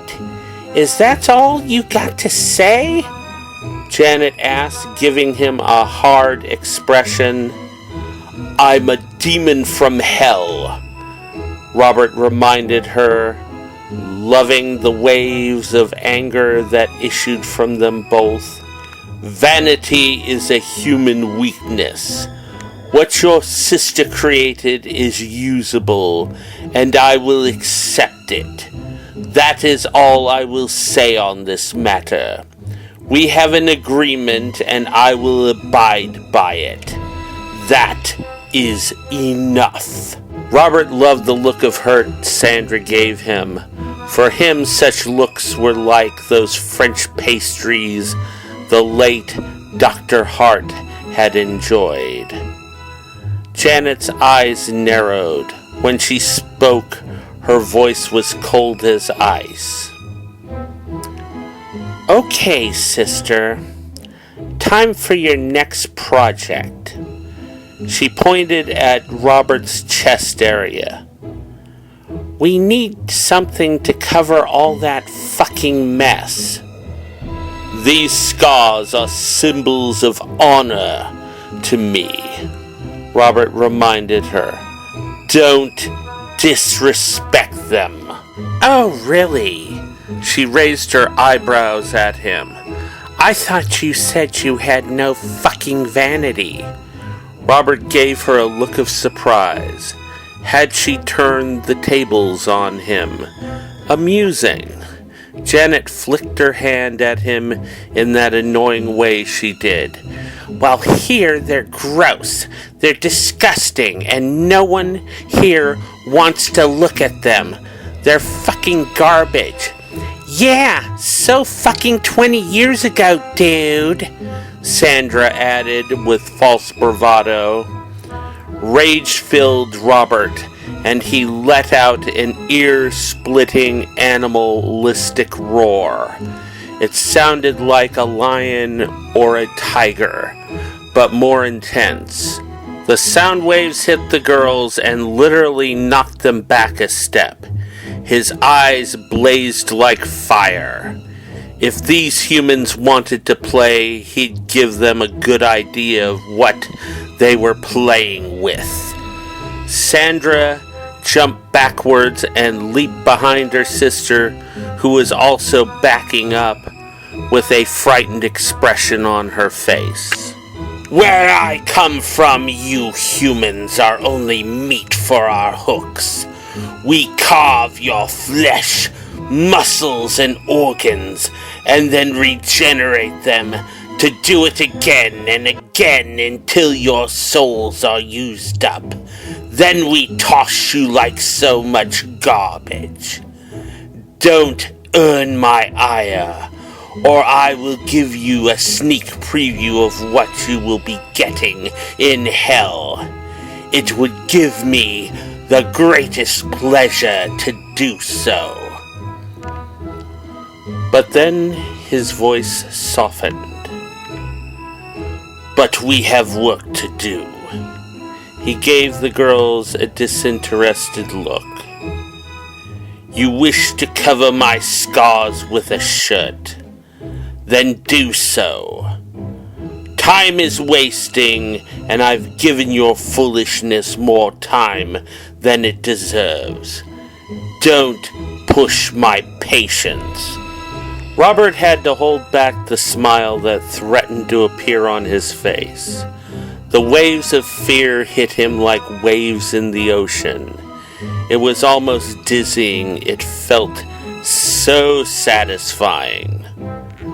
Well, he said to the girls who were still standing like they were frozen in ice.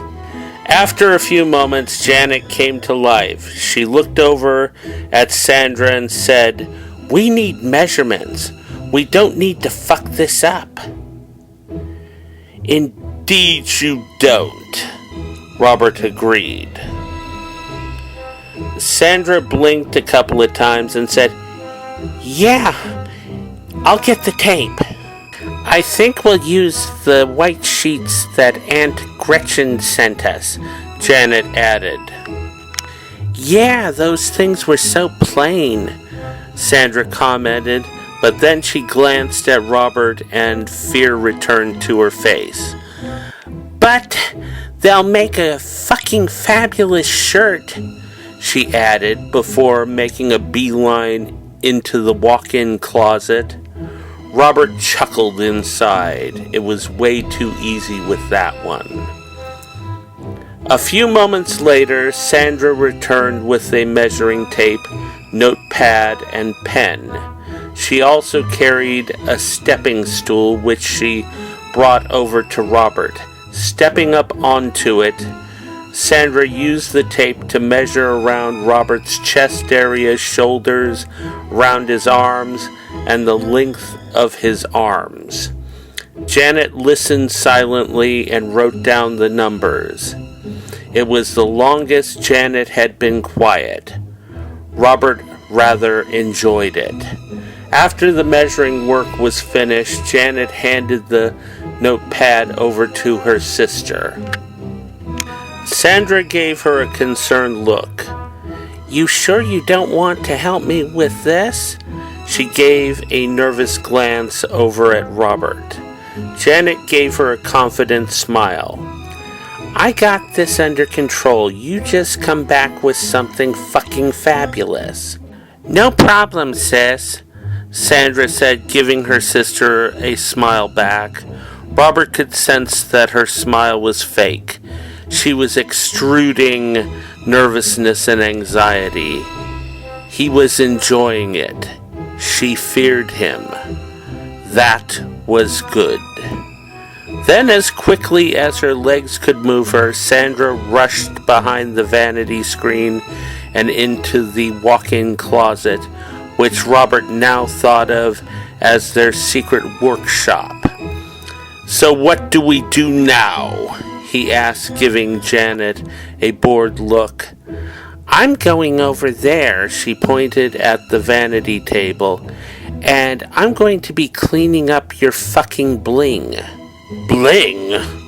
Robert hadn't fully acquainted himself with the modern slang. She looked at him with a surprised expression on her face. Your bracelets and freaky necklace. I got to clean them and make them more presentable. Okay, proceed. He waved her off. And what am I supposed to do while I'm waiting? Whatever, she snapped, shaking her head. We got fashion mags over by the beds. Read those. Do whatever makes you happy. Then she quickly made her way to the table. Oh, I wish I could, he said under his breath. What would make him happy was seeing the two of them impaled on metal spikes. But that wasn't going to happen soon, so instead he decided he'd continue to play with his new friend, Agnes the dog. Robert called up some electrical energy and formed it into a ball in the palm of his hand. It wasn't strong enough to kill the dog, but it would give her a nice jolt. Agnes, he said, going over and looking under the bed. She wasn't there. Agnes, puppy, I got a surprise for you. Robert started looking around the room for his prey.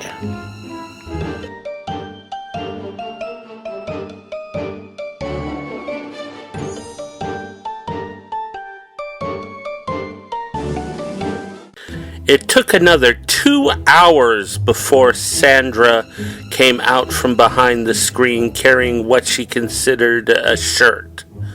By then, Robert had given up on the hunt for Agnes. The damn dog had outsmarted him.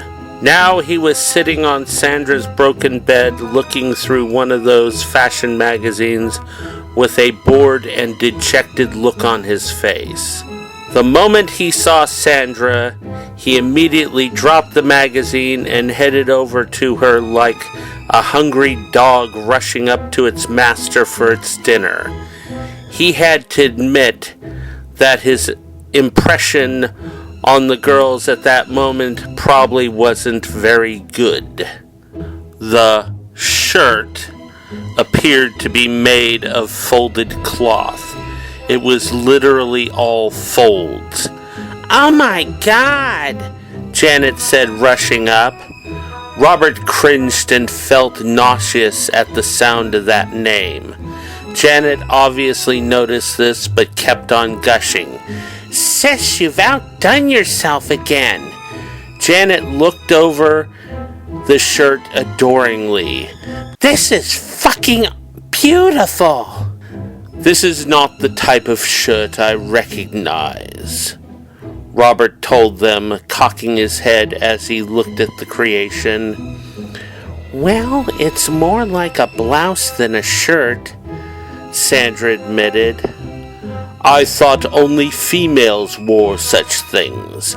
I noted from those magazines I was forced to read out of boredom that I only saw females wearing blouses, he pointed out. We see a lot of dudes at the clubs wearing stuff like this, especially the muscular ones like you. They wear them because women think the look is fucking hot, Janet said. Yeah, fucking hot. So you are trying to say that you want to make me more sexually attractive to human females? He fought the urge to cringe. Just asking that question made him feel nauseous again. Being attractive to repulsive female humans was the last thing he would ever want. Janet looked at him with complete revulsion. Oh, fuck no. Gross. No! Sandra shook her head and actually looked as sick as Robert felt. Gag me, she said, and waved her hand at him. What in the name of Lucifer Morningstar did that accursed gesture mean? Robert's mind raged. No, Janet told him, but we want to make you look good for your fucking body type. My body type is that of a torture demon, Robert reminded them. Yeah, we've suffered through that, she admitted. Royally suffered, Sandra agreed with a sigh.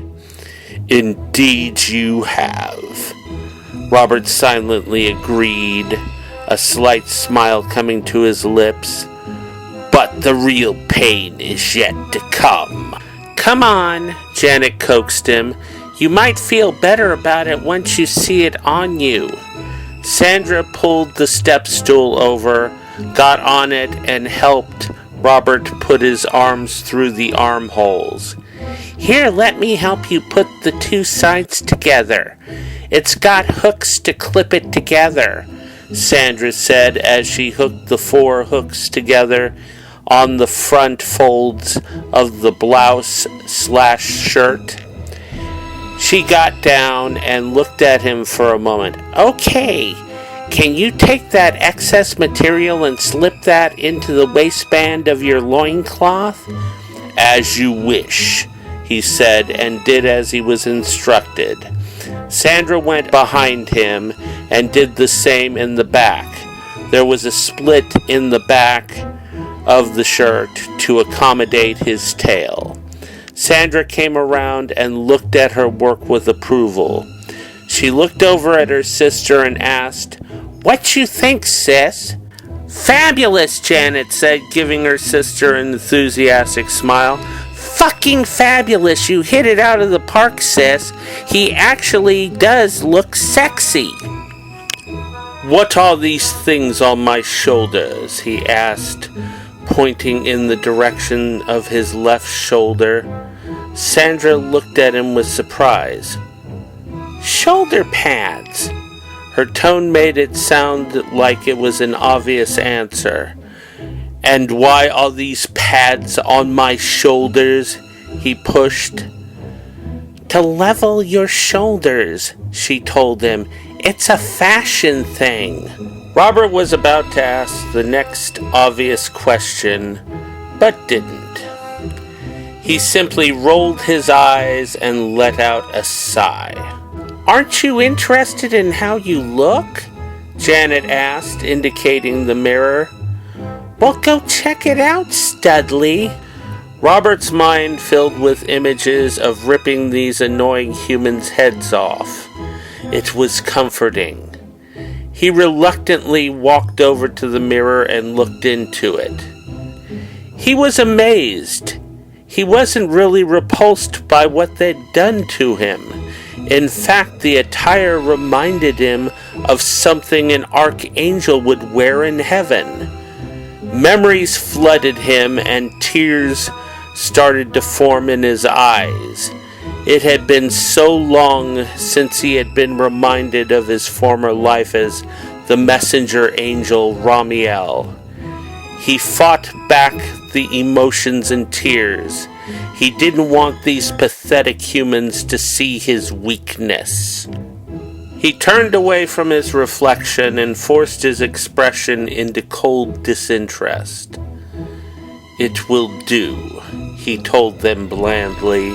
Sandra exploded in rage and frustration. It made him feel so much better. It was sweet as candy to him. You fucking prick! She screamed at him. Janet grabbed her sister. It's okay, sis, she told her sister, trying to calm her. No, she screamed. I busted my ass and this fuck says it'll do. Fuck you, asshole. Tears streamed down her face. She had her hands at her side and they were clenched into fists. Janet looked at Robert with pure fear. This situation could go badly at any second. Robert was enjoying the feelings hitting him, but didn't let it show. Let it go, sis, Janet told Sandra. Let it go. It's not worth it. You and I know you fucking blew it away. This seemed to calm Sandra down a bit. Yeah, I blew it away. She sniffed and wiped her eyes, which smeared her makeup. It made her look like a raccoon. Janet hugged her sister and the tears started anew.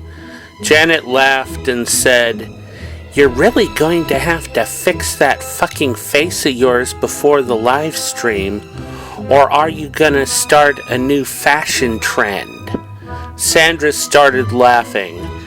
Then she said, sniffing yet again and wiping her eyes, "Yeah, I bet those bitches on YouTube would love that shit." Janet patted her sister on her shoulder. Then she turned to Robert. "Why couldn't you give her just a little fucking praise? After all, we're working hard to do this makeover." "I'm a torture demon," Robert reminded her yet again. "I don't give praise. I give pain. That is all I do." His eyes narrowed at them and flared red. "Are we done with this amusing emotional display? It was very innovating, but we have business to attend to." His eyebrow raised. "What do we do next?" "Time for us to give you some bling," Janet said, heading over to the vanity table. She picked up stuff off of it and brought it over and set it on Sandra's bed in front of Robert. "Now tell me if this is just okay," she said, giving him that smile he hated. Robert looked over the items and was surprised to find there was an additional necklace. It was a wide gold band, and dangling from it was a large cross-like symbol, but with a loop at the top. Robert picked it up and looked it over. "The ancient Egyptian Ankh symbol. The symbol of eternal life. How appropriate." He nodded his head at Janet. "I will wear it." He carefully got the band over his horns and around his neck. The band was long, and the ankh dangled near his stomach. He looked down at it one last time and nodded again. "Very appropriate," he said in a soft whisper. "Where did you find this glorious symbol?" he asked aloud. "Oh, one of our friends is a rapper named D-Cube. He leaves us presents when he comes for parties. Actually, he gets wasted and forgets to take stuff with him," Janet said. Robert gave her a critical expression. "Hey, finders keepers," she said defensively. "Yeah, finders keepers," Sandra echoed as usual. Robert was reminded that his new loincloth was made from Jensen's, whoever that was, cowhide coat. He fought down a chuckle. These twits weren't even trying to avoid hell. Good. He turned back to the bed and picked up his finger necklace and was immediately surprised. Somehow this human had made the fingers look fresh again. The flesh was soft rather than leathery and mummified.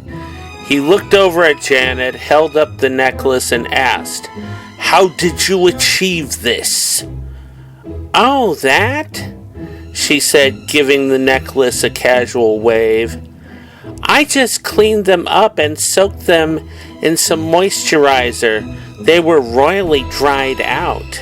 He wanted to mention the fact that they were dried out to preserve them, but he didn't, because he figured all he would get is a lecture on how dried out appendages were so last century or something equally idiotic. "And the reason for this colorization?" he asked, indicating the fact that Janet had painted the nails red. "Well, I thought it would make them really fucking pop." "Pop?" "Yeah, make them stand out," she explained. "I thought black would be too bland and gold would be just too fucking tacky."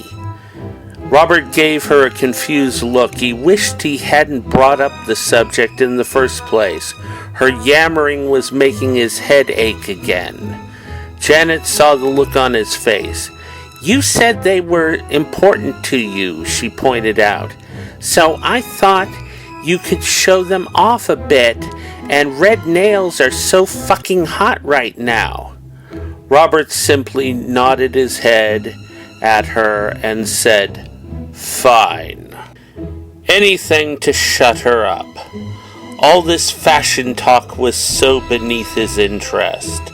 He couldn't believe humans put so much value on such foolishness.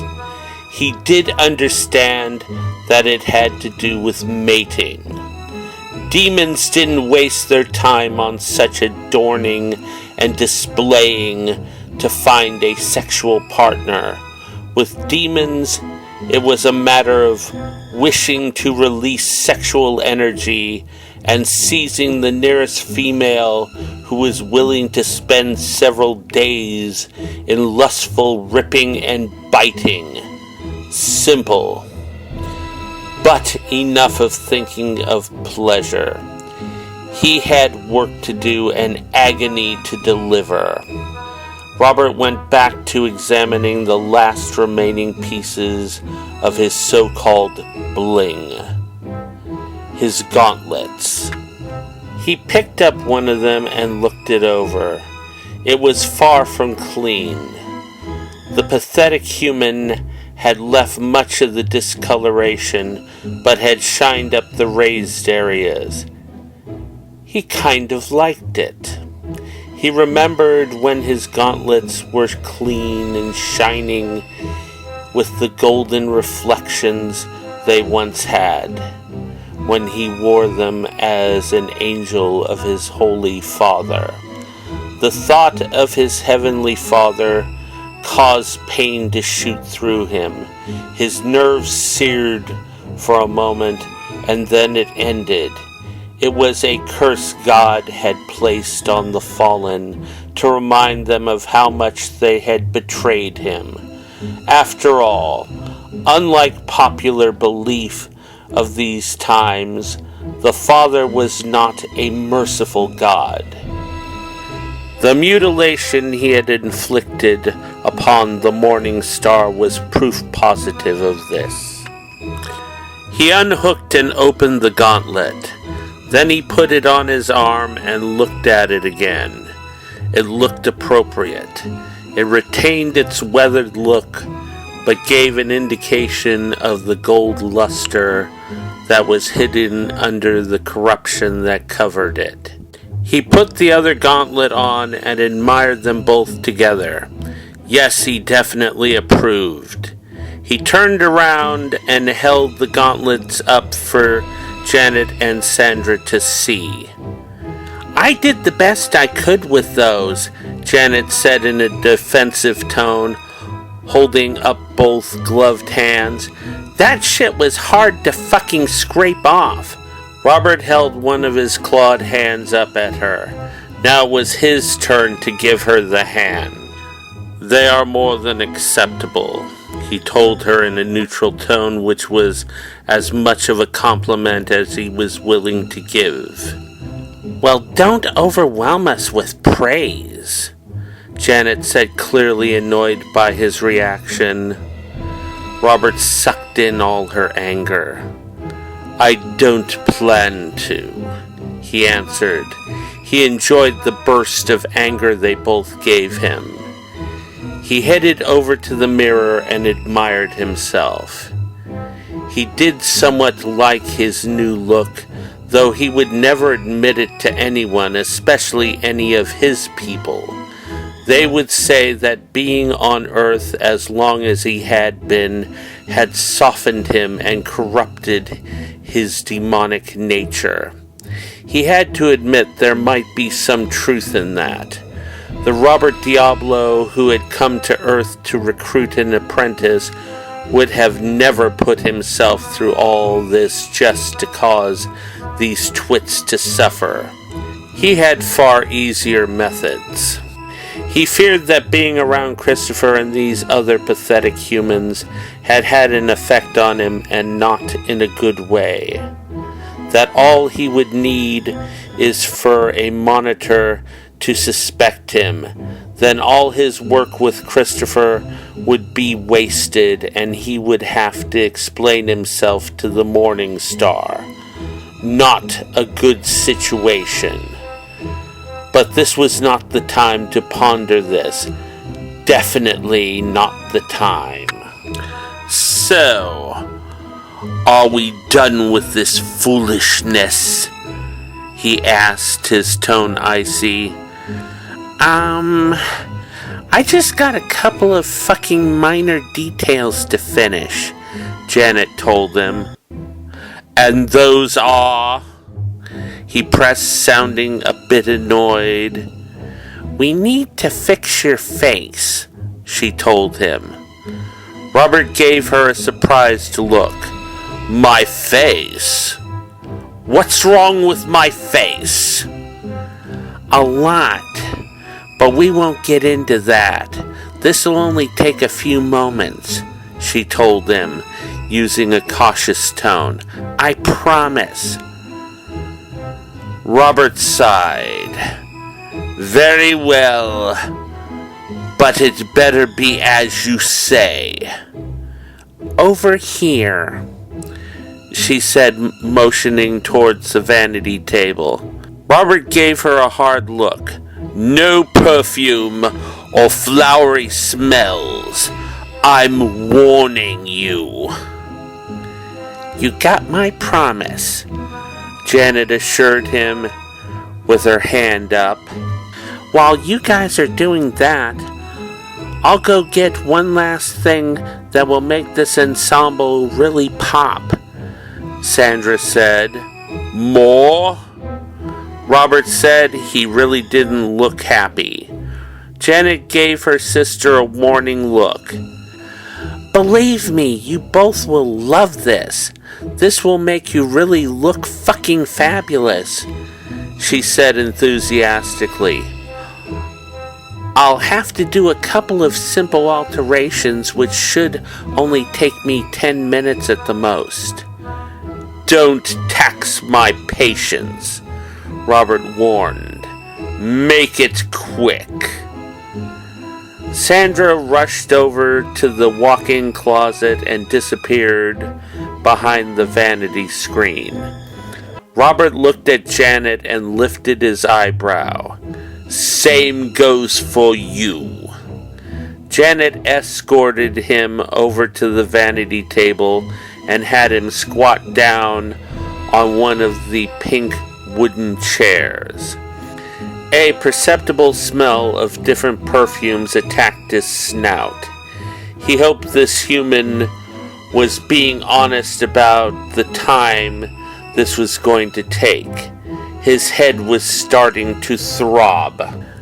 Janet picked up a white jar off the table and opened the lid. Inside was a white cream.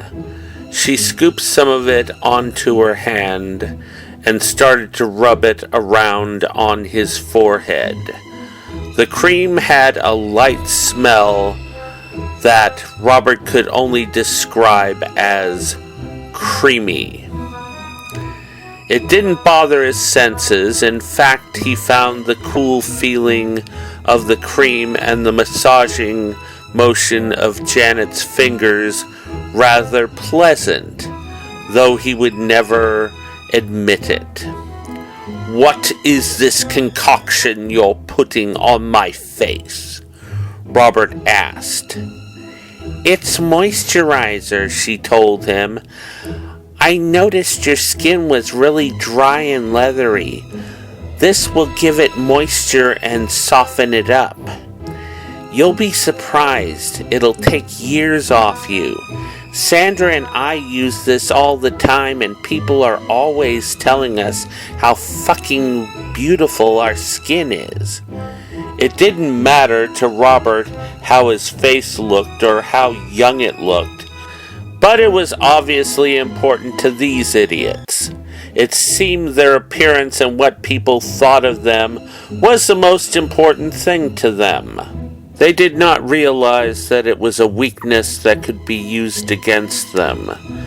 That was perfectly fine with Robert.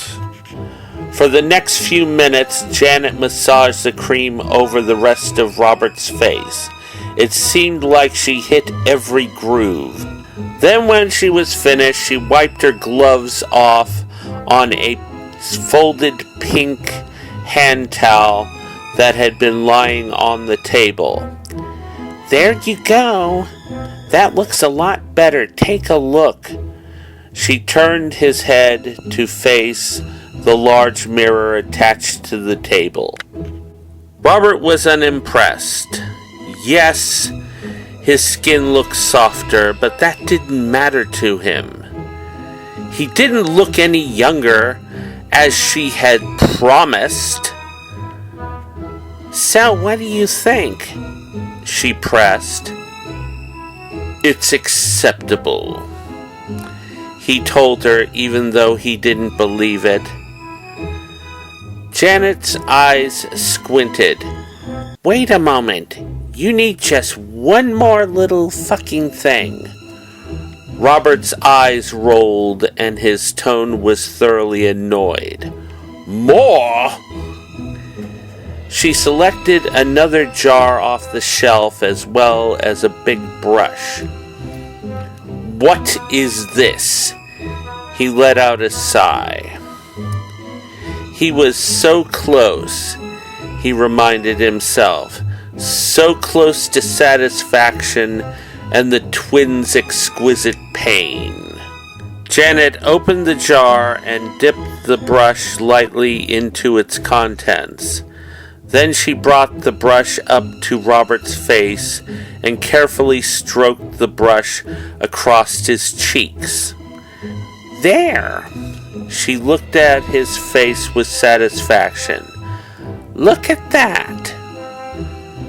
Robert glanced in the mirror and said, "I look like a painted whore." "Oh, stop acting like a big baby," she told him. "Your skin was too pale and gray. That little highlight of color brings out your fucking cheeks." "I'm a demon from hell. Such things mean nothing to me." "Well, we have a deal, and making you look your best for this viewing means the most to us, so I guess you'll just have to suffer it." Robert kept his face neutral. Yes, he had suffered much at the hands of the sisters, but in the end it would be their suffering that would be the sweetest. He promised that. At that moment, Sandra reappeared from behind the screen and came running up to them with a deep purple shaded item hung on her arm. She held it up for them to see. It was a coat. Sandra had cut the sleeves off of it, but it was definitely a coat. "Isn't that?" Janet began, but was cut off by Sandra. "Fuck yeah," she said excitedly. "D-Cube again. That's that fucking assed awesome coat he left us during the New Year's party in 2018. You know I had plans for that. I wanted to make a dress out of it." Janet was a bit annoyed. "Well, I think this is more important," Sandra reminded her. "But we could always still use it for that dress after we're done." Janet looked from Sandra to Robert and back. "After he's worn it? Fuck no!"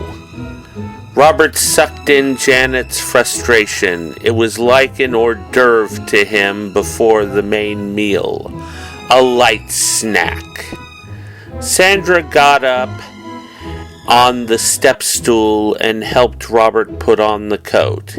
It hung down nearly to his knees.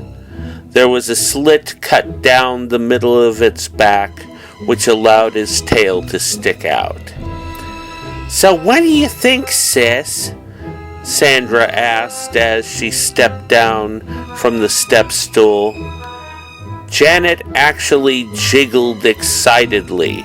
"Now that's fucking fabulous!" "Check it out, handsome," Sandra said, motioning for him to go to the full-length mirror. Robert went over to the mirror. He looked at his image and immediately felt uncomfortable. Purple was the color of royalty both on earth and in heaven. Only a select few archangels and the Father himself wore that color and such fine attire. Even when he was in his former existence as the angel Ramiel, he would have never been seen wearing anything close to this. He had been unworthy. Now he was even more unworthy because he was a simple torture demon. He felt ashamed. He felt like an imposter. He suddenly felt dizzy and his legs went weak on him. He stumbled backward slightly. The girls ran up to him with concerned looks on their faces. "Are you okay?" they asked together. The question brought Robert back to himself.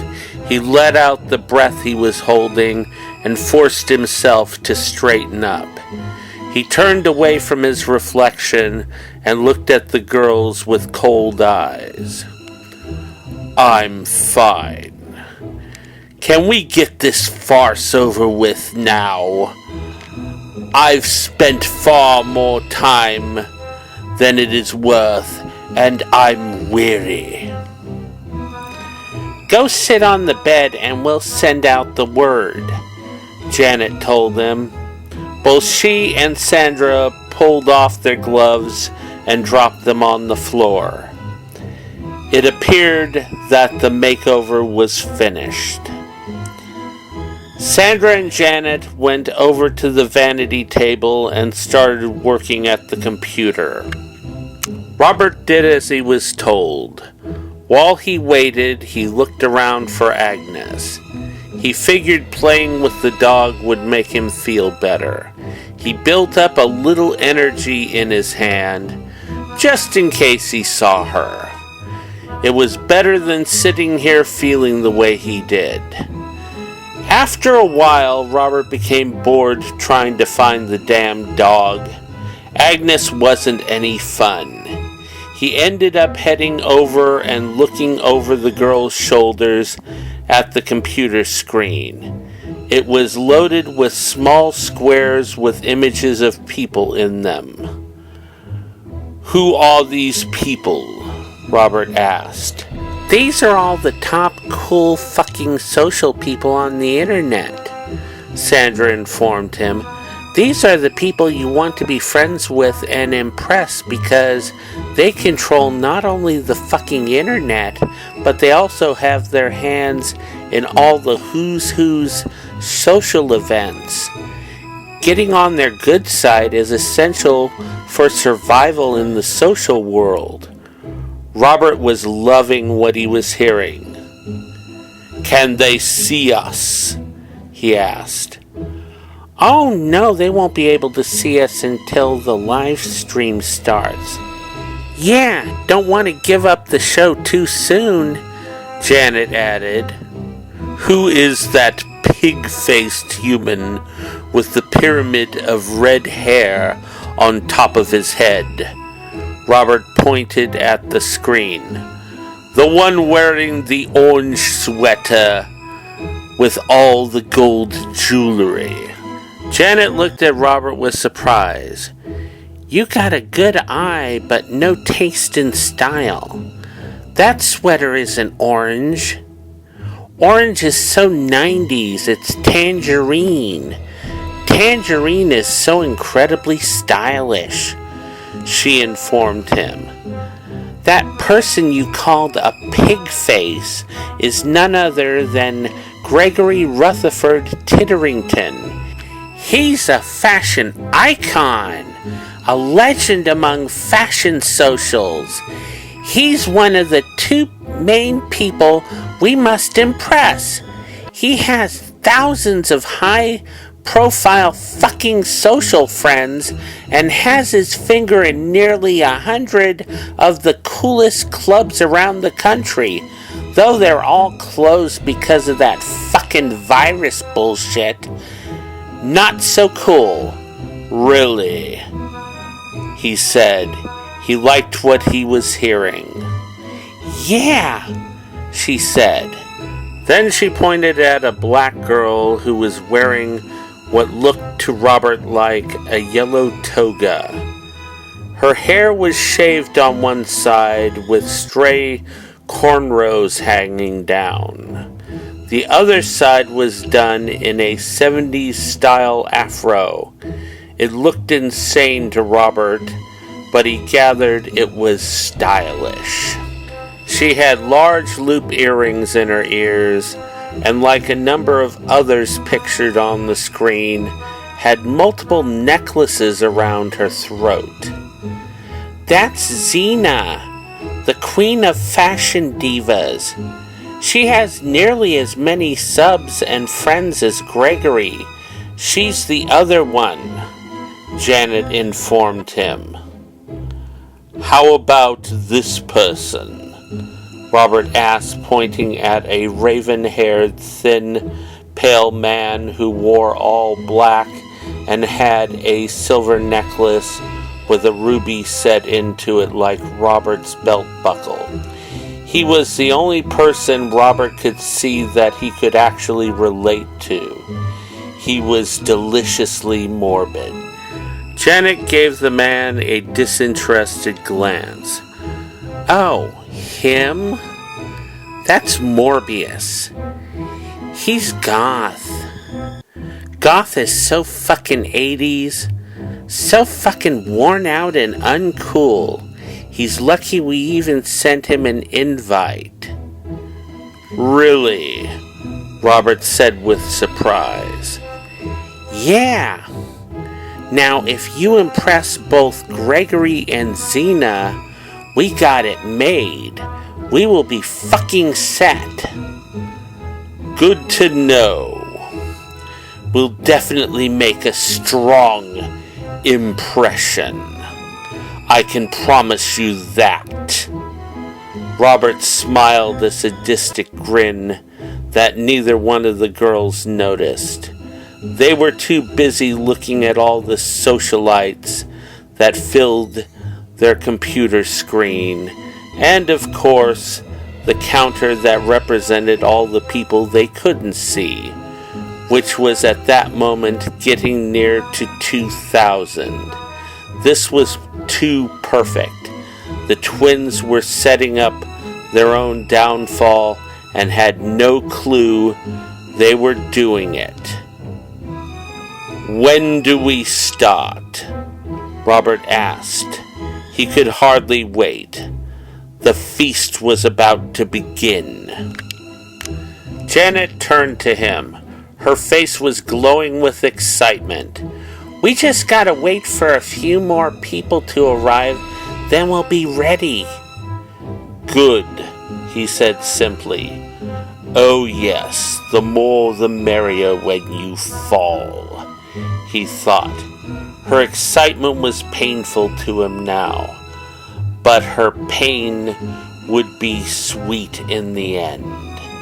Now we gotta freshen up real fast for our fucking appearance, Janet said. She and Sandra took off their vinyl aprons and headed over to the hardwood armoire next to the vanity table and opened it. It was loaded with jewelry. The girls went quickly through the armoire and found 2 sets of matching silver earrings with matching necklaces and bracelets. After they put on their jewelry, they headed over to the vanity to freshen up their makeup. They each fixed the other's makeup, something they seemed adept at doing. It was quick and efficient. Then they snatched up their 2 silver-topped, round-handled walking sticks from between the vanity table and the armoire. Robert hadn't even seen them place them there. "All right, are we ready to go?" Janet asked. She and her sister were practically shaking with excitement.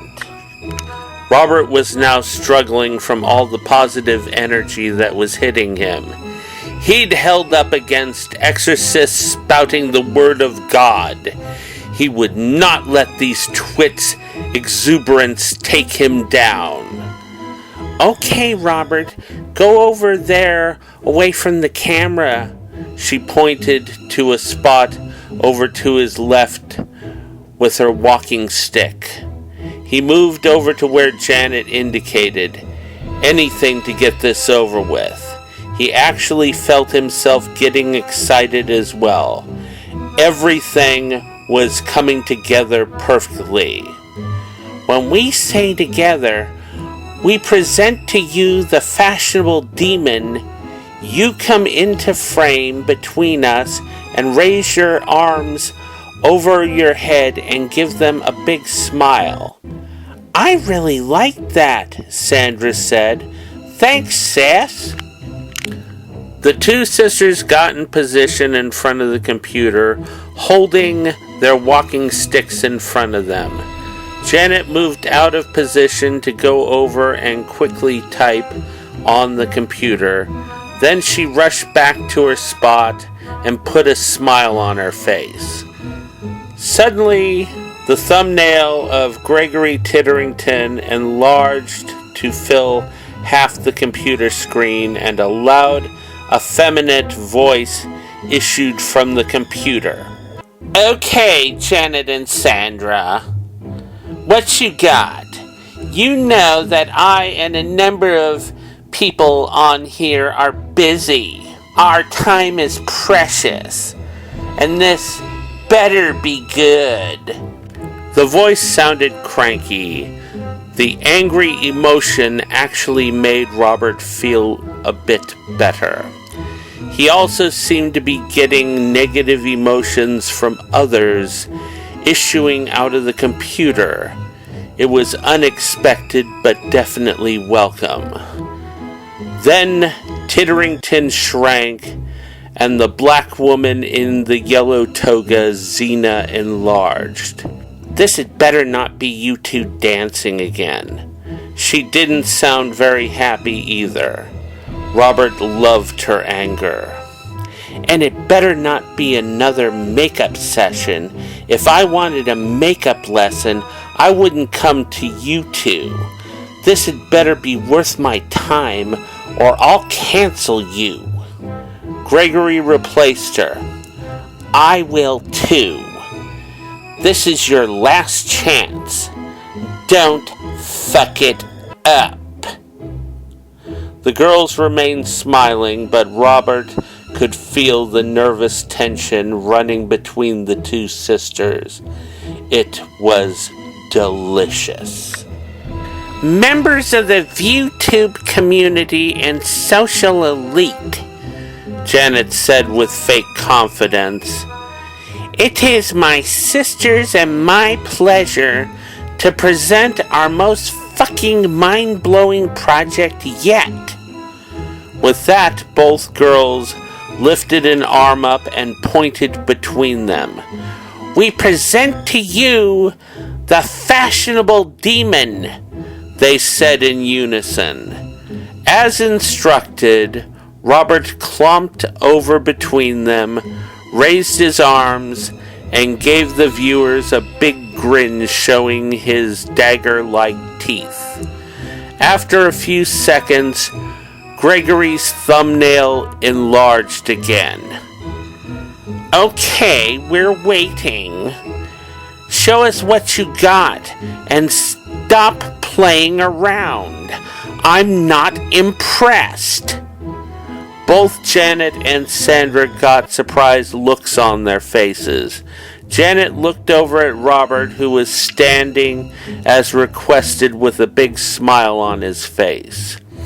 Janet looked back at Gregory Titterington and pointed over at Robert. "He's here! He's right here, the demon!" Desperation started to come into her voice. "You can't miss him! He's standing right here!" Her voice was now pleading. "Yeah, he's right here!" Sandra confirmed in the same pleading tone. "I don't see a thing," Gregory said with definite annoyance in his voice. "I don't like being played with, girls. I gave you one last chance, and you pulled this." His eyes grew large with rage. "You're canceled." Both Janet and Sandra's mouths dropped open. "But," Janet pleaded, "talk to the hand," Gregory said before his thumbnail disappeared. It was replaced by Xena, who looked equally angry. "I don't know what's happening," Janet told her apologetically. "I don't understand why you can't see him." "Don't make a bigger fool out of yourself by trying to bullshit me with this immature crap. You're done." Xena's eyes narrowed and her red lips tightened. "Cancelled." With that, Xena disappeared. After that, one by one, the other thumbnails disappeared from the computer screen, and like a stopwatch counting down, the number of subscribers started to disappear rapidly. "No!" Both girls screamed at the computer screen. Then the girls looked back at Robert, who was lowering his arms. The wide grin was still plastered across his face. Tears were running down the girls' cheeks. "Why?" Janet started to ask, but she couldn't get the rest of the words out. "Why?" Robert looked at her questioningly. "Oh, why couldn't they see me? Oh yes, I didn't tell you, did I?" The grin returned, but now it looked sadistic. "You see, demons don't register in photographs or on video. I believe it is because we were once angels, and angels don't either." "Why didn't you tell us that? We had a deal. You said you'd make us famous," Janet said. Both she and Sandra were now shaking with rage. "And I did. Or more like, I made you infamous. As I said so many times, I'm a torture demon from hell. Torture demons don't make deals. That is the purview of crossroads demons, and this isn't a crossroads. I'm a torture demon. I cause pain, and the two of you are suffering gloriously." "You fucking bastard," Janet wailed as she charged at him with her red-painted nails held up at him like claws. Robert lightly swatted her with his clawed right hand like an insect. The impact sent her stumbling, and she landed hard on her backside and slid on the hardwood floor.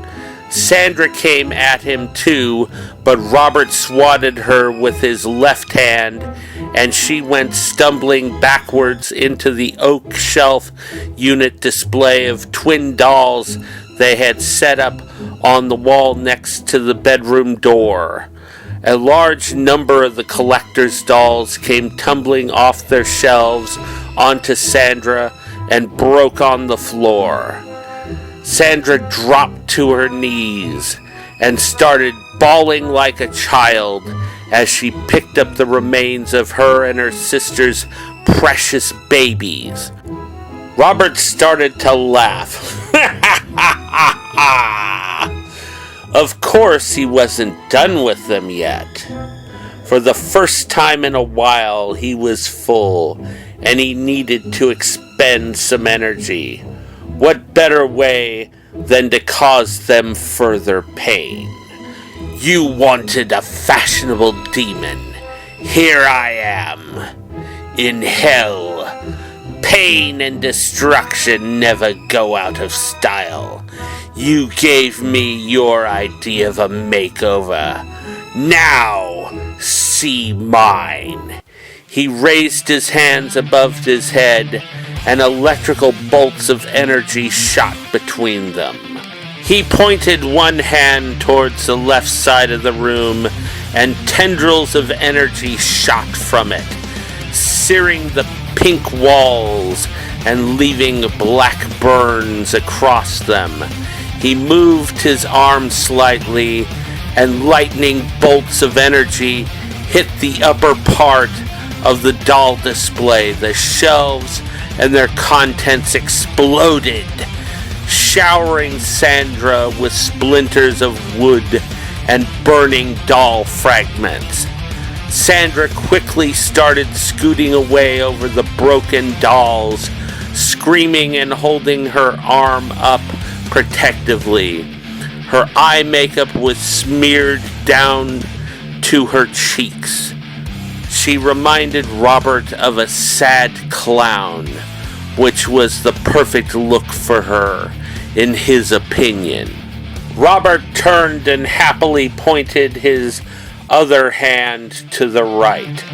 Bolts of electricity hit the vanity screen and started it on fire. Then more energy shot out of Robert's hand and flew into the walk-in closet. No! Both girls screamed as smoke began to issue from the closet. Our clothes! The glow from the burning clothes lit up the interior of the walk-in closet. Oh! Did your fucking fabulous fashionable clothes go bye-bye? Oh, not that! Robert thought, laughing with glee. After all, he had suffered to get to this point. He was going to get his suffering's worth. The pain, fear, and helplessness that was coming out of the girls was his sweet reward. Then he turned towards their bed. He pointed his hand at the two portraits of the girls as cheerleaders. I think you two are lying to people with these. Naughty! He said happily and let loose on them. By the time he was done, both paintings had been reduced to ash, leaving a large burn mark on the wall as a reminder. The remains of the smoking wood frames and flaming pom-poms fell among the stuffed animals on the beds, igniting them as well as the disgusting unicorn-patterned bedding. Good riddance, he thought. He could feel from the emotions of the girls that they thought otherwise. Oh well, this was his makeover, and he chose what stayed and what went. But Robert still hadn't finished with this part of the makeover yet. There was still the bedside tables with those annoying flowers and photographs.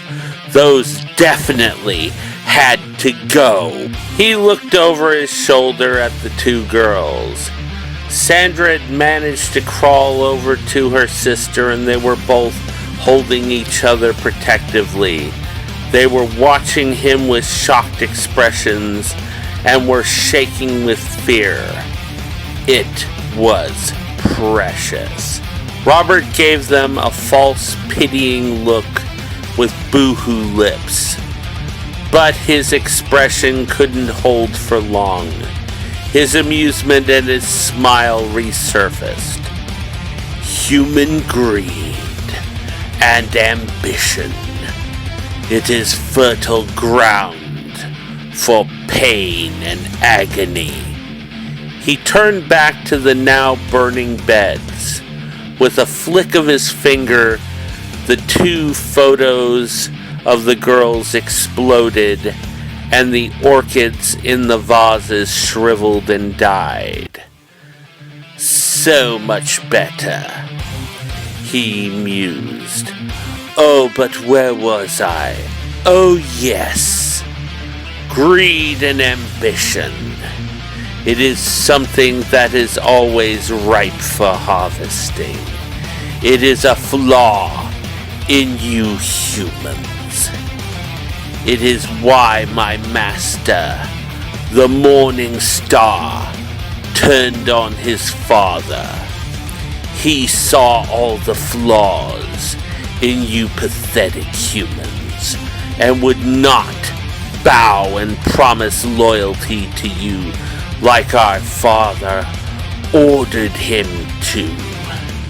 With that, he shot a bolt that exploded the vanity table. The mirror shattered, and cream and makeup containers flew into the air. Perfume bottles flew up as well, but their contents ignited to form an umbrella of fire over the destruction, which quickly burned out. The remains of the girl's laptop hit the floor with a wet splat. There was nothing but a puddle of melted plastic with fragments of metal pieces sticking out of it. Robert lifted his head and let out a deep sigh of satisfaction. Ah, now that is what you call a dramatic and exciting finale. Any demon would be proud, don't you think? He looked at the girls and winked at them. But I'm not every demon. He lifted his hand and pointed it at the armoire. Make a wish, girls, he said before one final bolt of energy shot from his hand. The armoire exploded. The girls screamed and held their arms over their heads as they were rained on by earrings, bracelets, necklaces, tiaras, and even a couple of small crowns. Now that is what I call a finale, he said with a chuckle. The girls were grabbing up their jewelry off the floor and hugging them to themselves while crying hysterically. Well, ladies, it has been a pleasure torturing you, Robert said with a satisfied grin. But I must get back to my dear apprentice, Christopher. I'll send him your regards. I won't say goodbye to the two of you because we will see each other again in hell.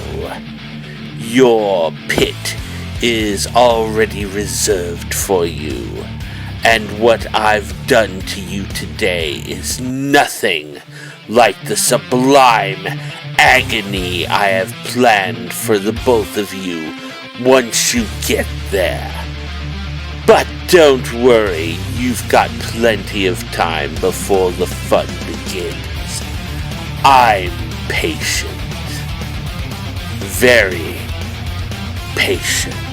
Flames shot up around Robert, and the purple coat and blouse caught fire and burned away to expose his chest. His scars were glowing with energy.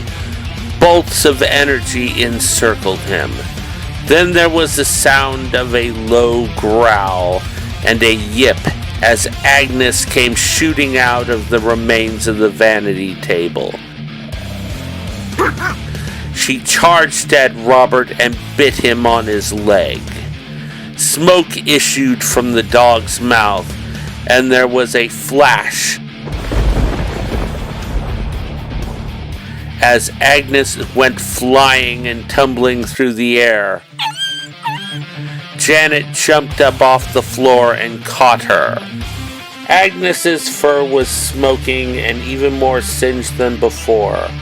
The fur was burned away from around her muzzle, and blisters were forming. Her eyes were bulging to the point where they were nearly popping out of their sockets. Her tongue was hanging limply out of her mouth, and she let out a weak whimper. "Precious!" Janet cried, looking at her pet with both shock and amazement. "You're alive!" Robert had disappeared.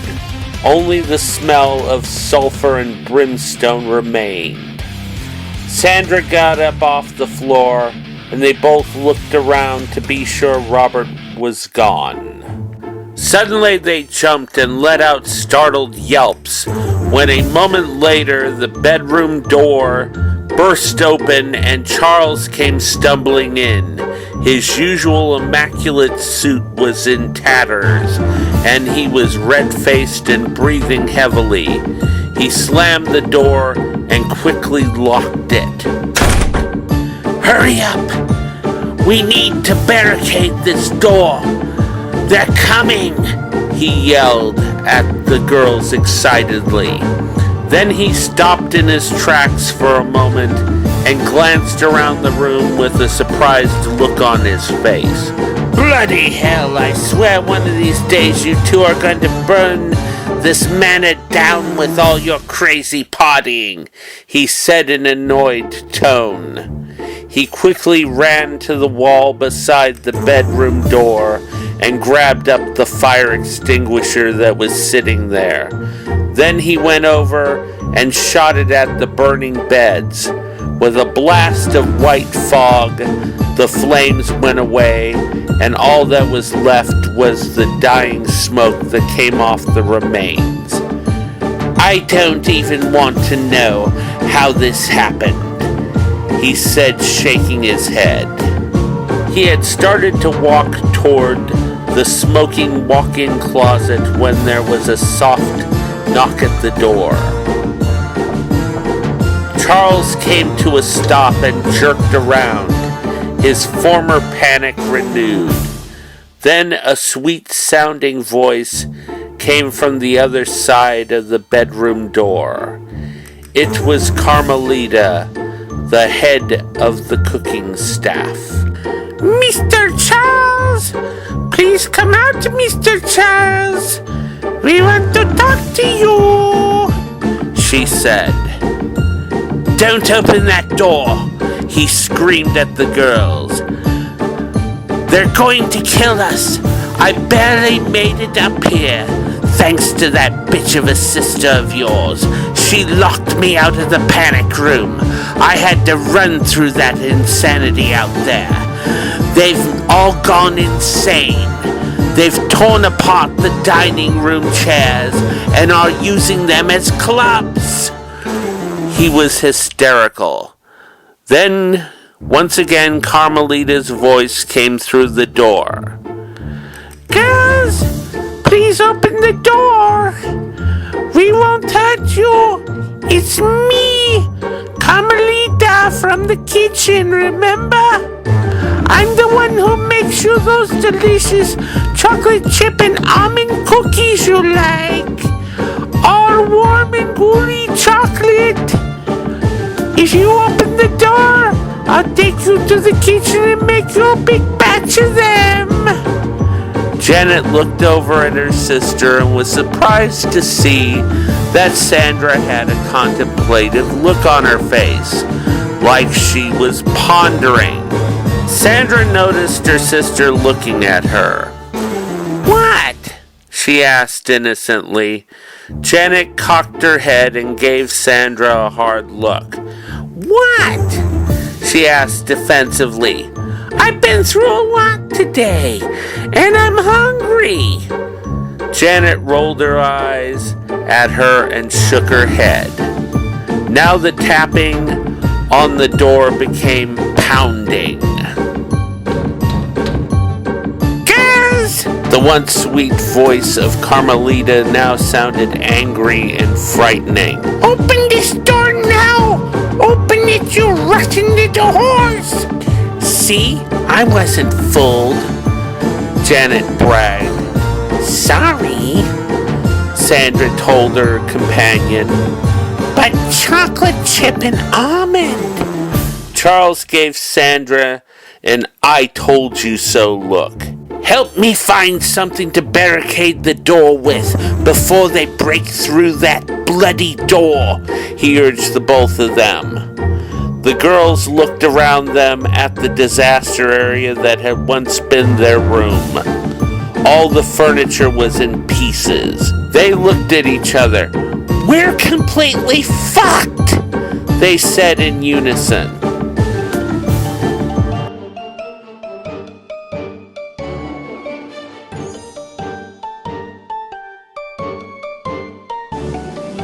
Robert, who had been invisible the whole time, was watching the situation playing out before him with interest.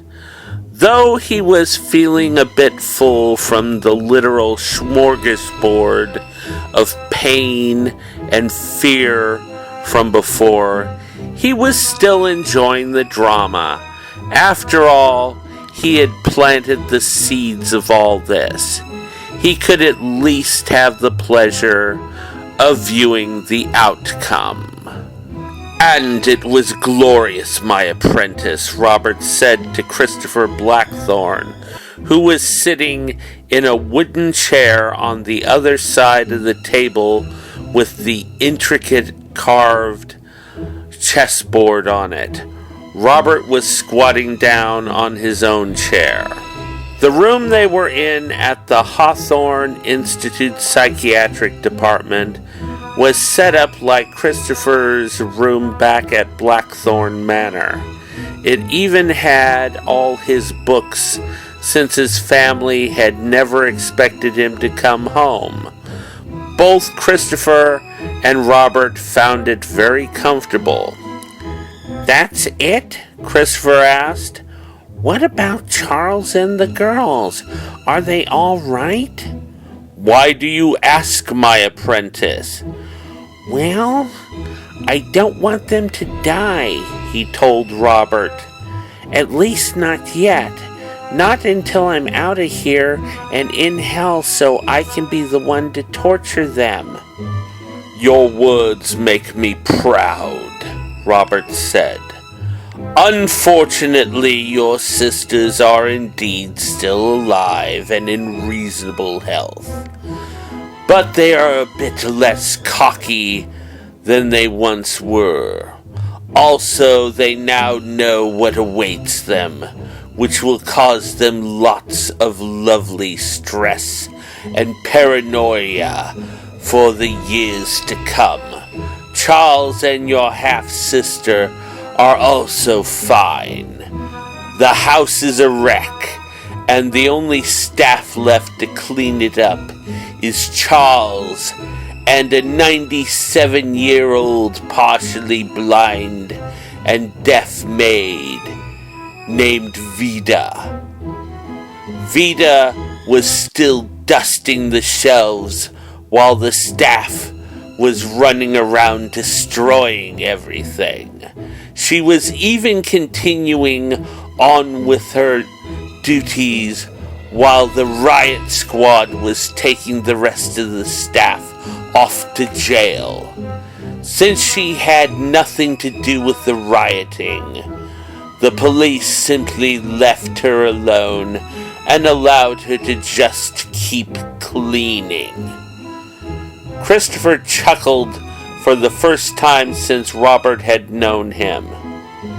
That's great, Christopher said enthusiastically. But I got one question for you, he added. Indeed, ask.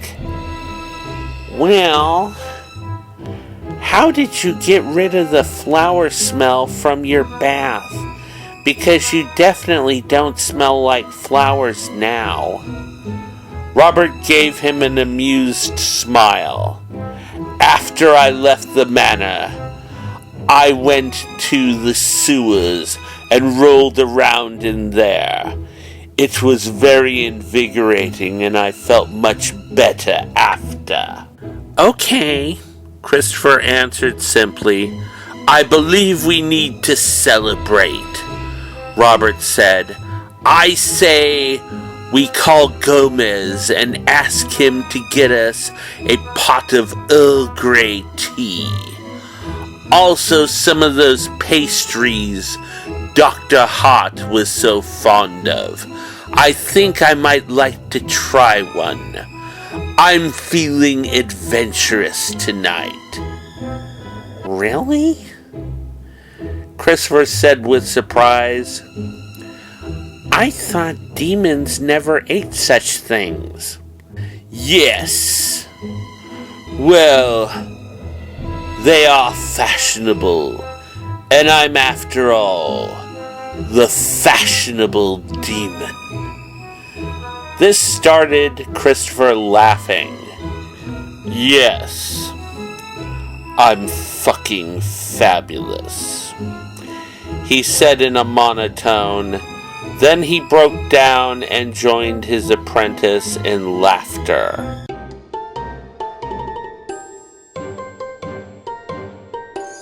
Fashion and the Fashionable Demon, a Robert Diablo tale, narrated by William Pattison, written by William Pattison,